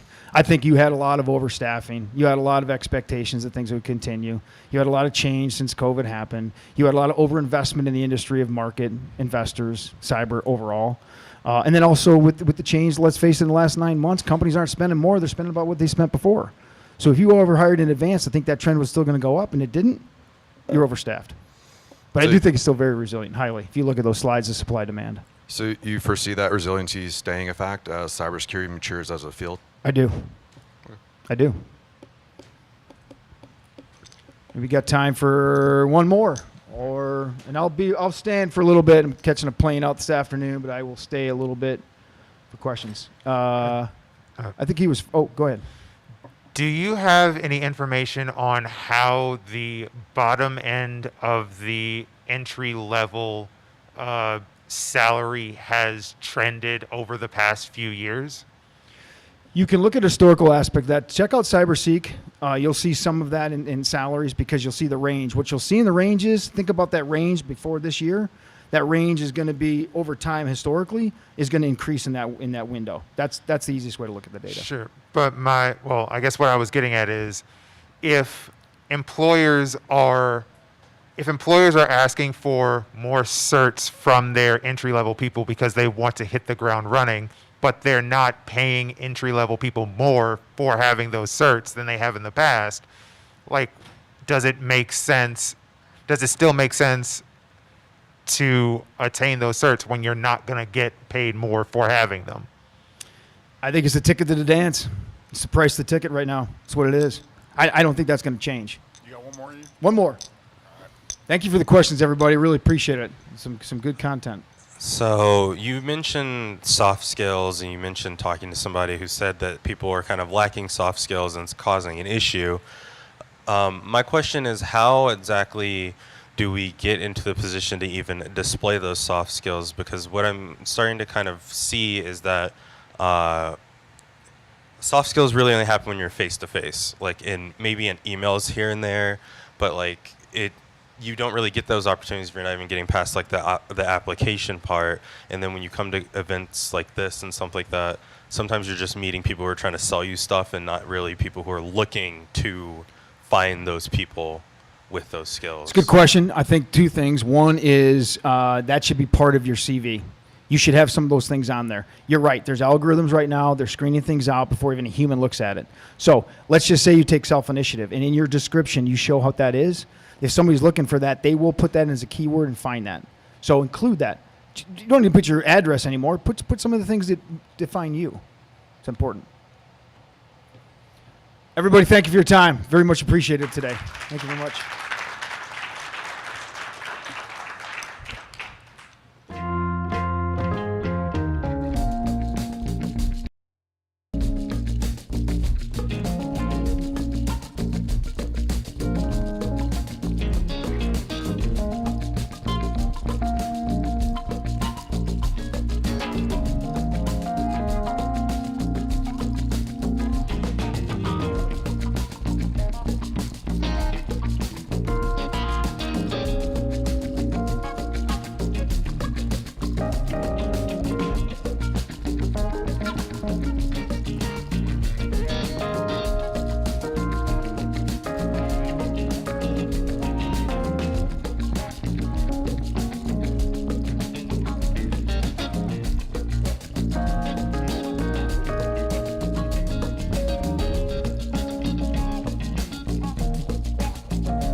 up my appetite.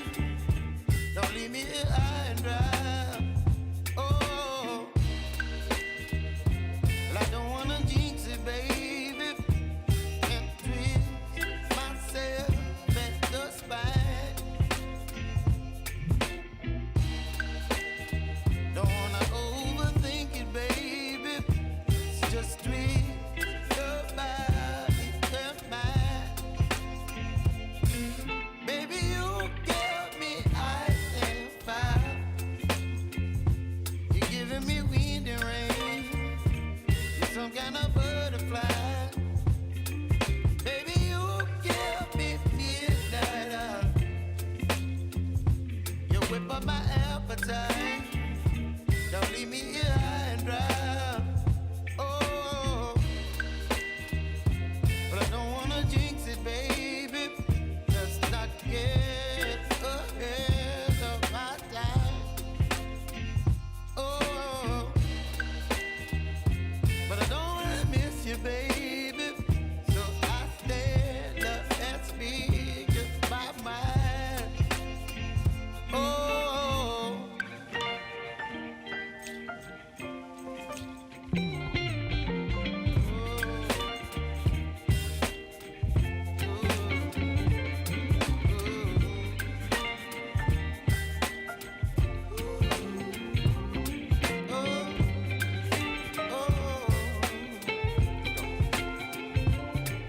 Baby, you give me ice and fire.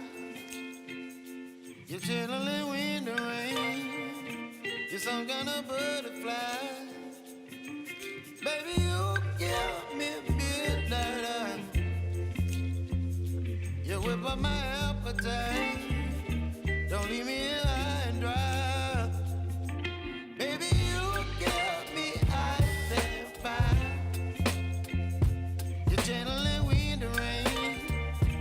You're some kind of butterfly. Baby, you give me midnight.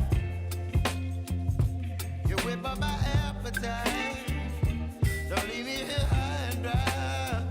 Oh, oh, oh, oh,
lab or something in the cloud, anything, some VMs on your laptop, something?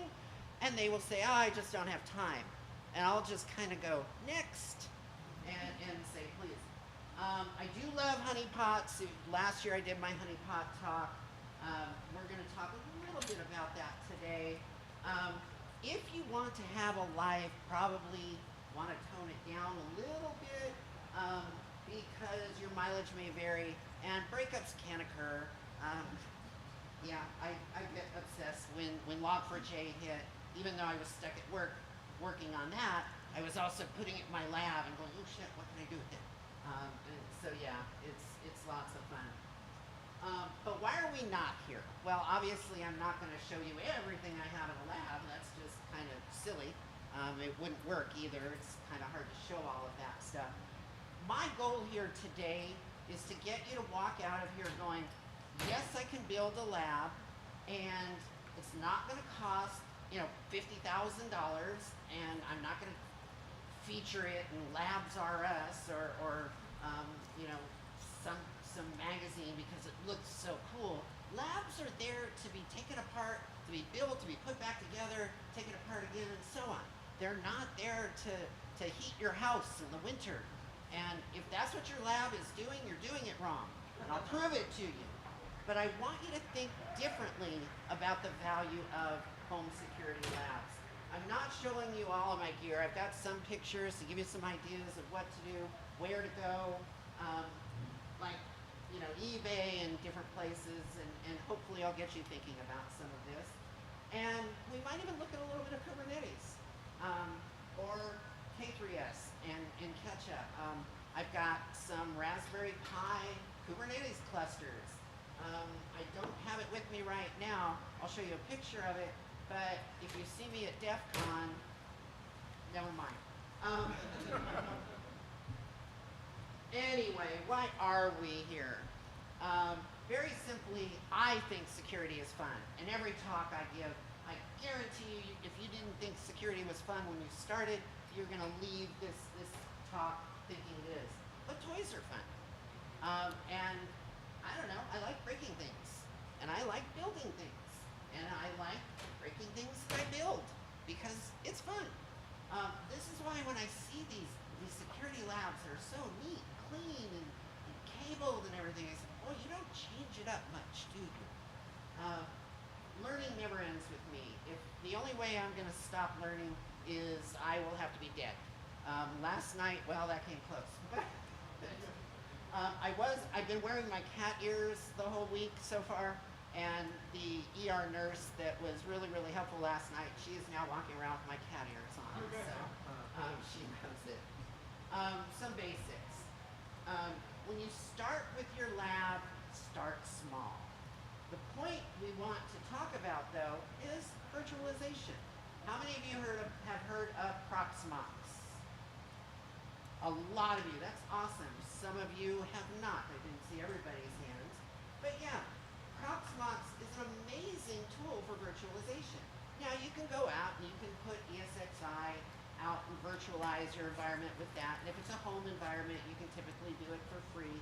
But Proxmox, I think, is easier, and some security tools come pre-configured with a Proxmox installation that will set up all the VMs within a Proxmox environment. I'm going to show you that about halfway through the talk here. Also, I do this on purpose because a lot of times the slides will have something hidden where the URL is hidden. I make sure all my URLs are clear, so all those pictures you can take, you'll get all the pictures of the URLs that are important. Obviously, you can use VirtualBox. I did run into a slight problem with that, not with VirtualBox, but with another virtualization tool, which is Parallels. I run Parallels on my MacBooks, and I have an older 2019 Intel-based MacBook. This, of course, is an M1. Oops, can't migrate your Intel VMs to your ARM-based Apple silicon. Minor details. Here I thought I was gonna give away my old MacBook, my old Intel one, to somebody that needed it, but now I have to keep it. Raspberry Pis. I have been told this is one of the reasons why there's shortages on Raspberry Pis. I have 35 Raspberry Pi 4s. I have probably 20 of the RPi 3s, and I still have Raspberry Pi 1s. Why? Because they still work. And they work, one of the great things, just get those USB Ethernet connectors. I'll show you some of these. But one of the things I love to do with Raspberry Pis, how many of you have played with OpenWRT? Cool. Most of you need to get it. Here's why. If you see me walking around DEF CON, walk probably away from me. There might be something in my purse or my bag where there could be a Raspberry Pi running OpenWRT that is connected to the DEF CON network. But it will also be possibly, this is only possibly, see now you know why I'm not streaming this and recording it. Possibly it might be broadcasting other SIDs such as Xfinity, AT&T, and all of these others. Why? Because even as security professionals, what's the one thing we do that we shouldn't? We don't forget those networks on our devices, our phones, etc. It's too much work. So people that walk by me, their devices automatically connect to my little evil AP, if you will.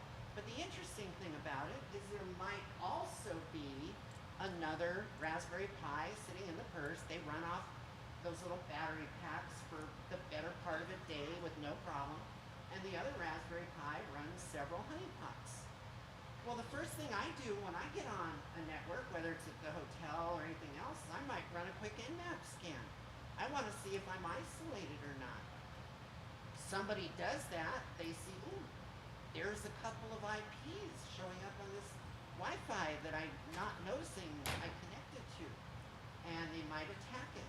The interesting thing is when I get home, typically, I will have a month's worth of data because I'll go sit in the chill out rooms or various other areas and just kind of sit and people come and talk to me, and the whole time, you know, they're connecting to things and I see other tables that are doing things.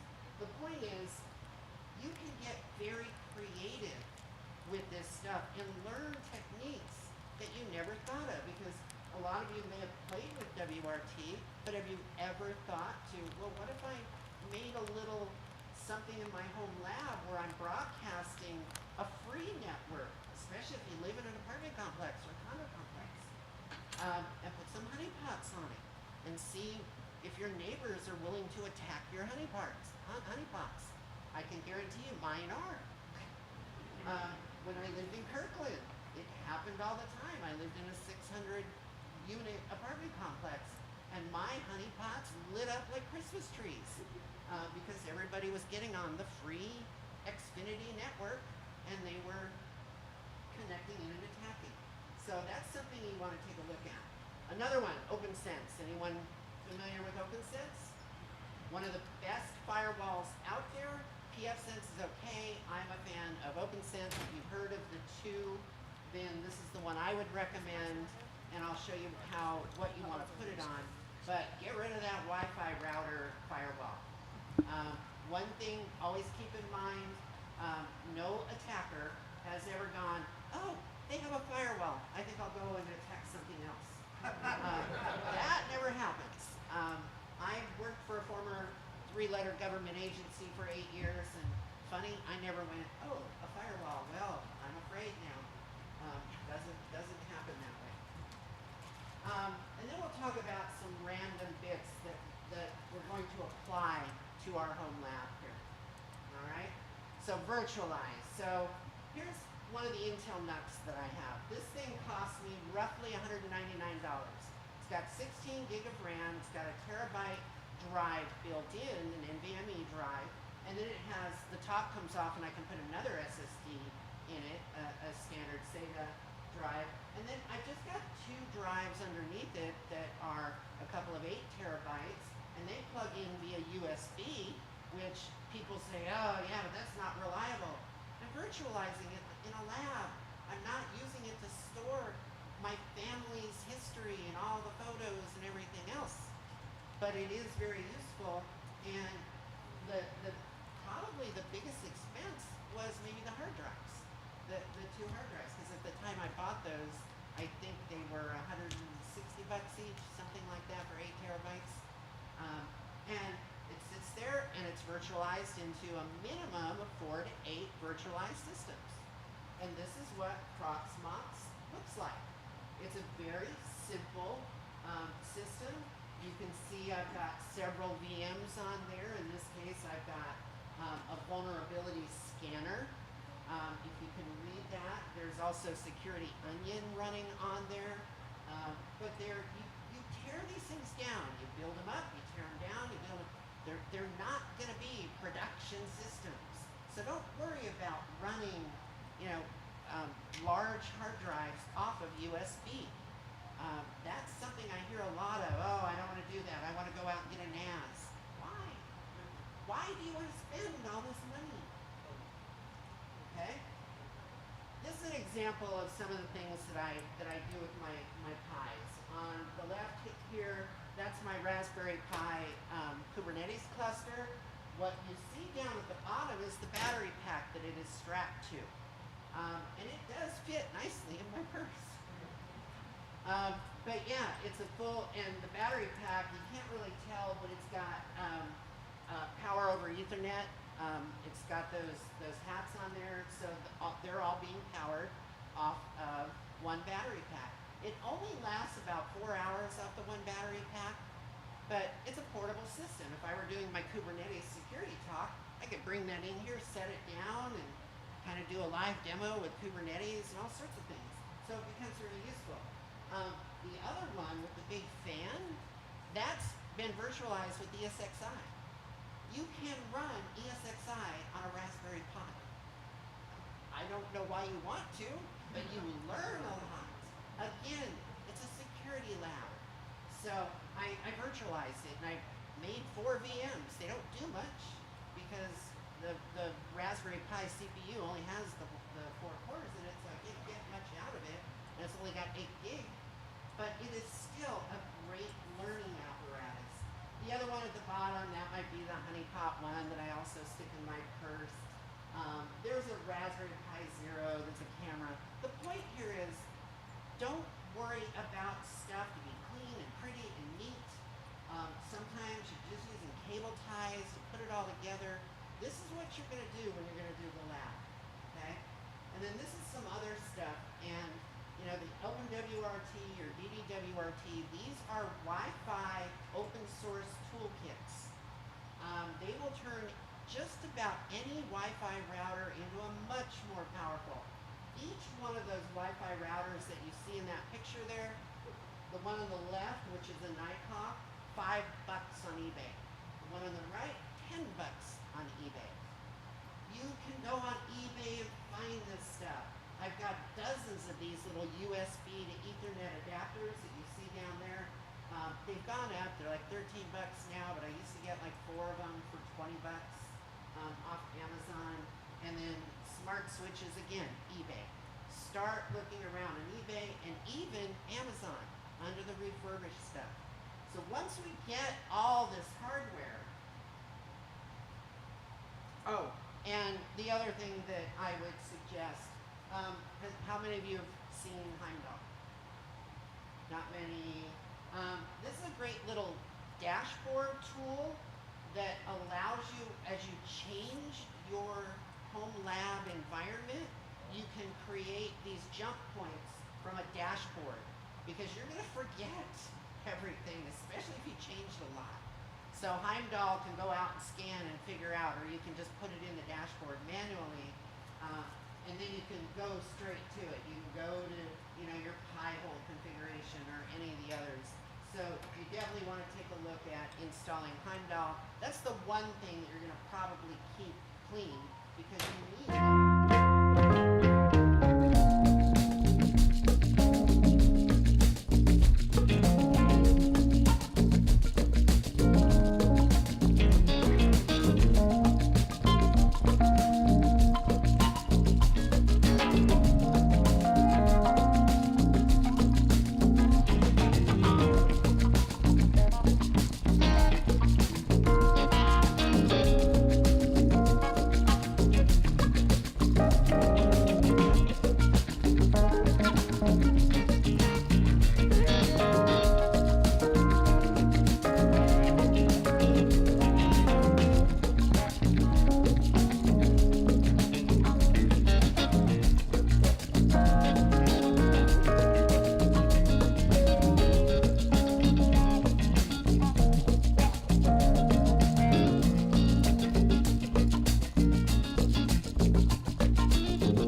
up my appetite. Don't leave me here high and dry. Oh, well, I don't wanna jinx it, baby, and twist myself at the spine. Don't wanna overthink it, baby. It's just twist your body and mine. Baby, you give me ice and fire.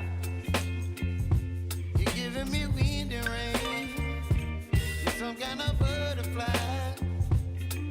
Baby, you give me midnight. You whip up my appetite. Don't leave me here high and dry. Oh,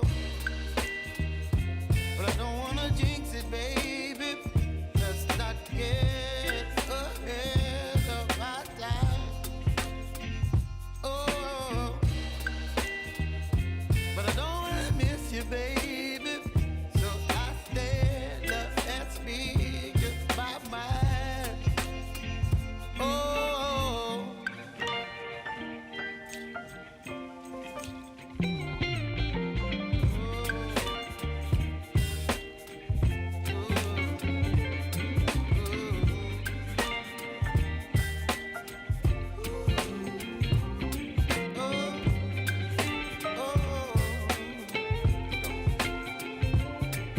Baby, you give me ice and fire. You're chilling wind and rain. You're some kind of butterfly. Baby, you give me midnight. You whip up my appetite. Don't leave me here high and dry. Baby, you give me ice and fire. You're channeling wind and rain. You're some kind of butterfly. Baby, you give me midnight. You whip up my appetite. Don't leave me here high and dry. Oh.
Don't leave me here high and dry.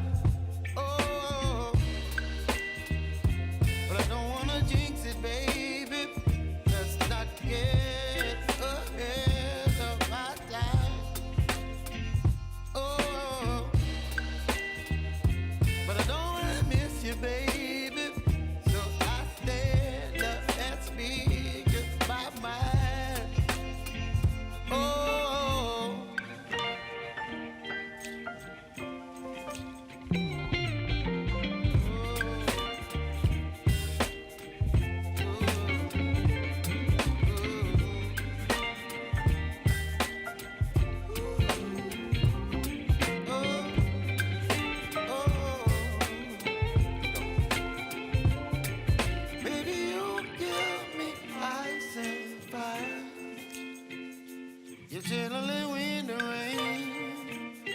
some kind of butterfly.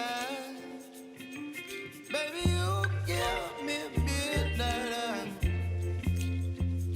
You whip up my appetite. Don't leave me here high and dry. Baby, you give me ice and fire. You're gentle and wind and rain. You're some kind of butterfly. Baby, you give me midnight. You whip up my appetite. Don't leave me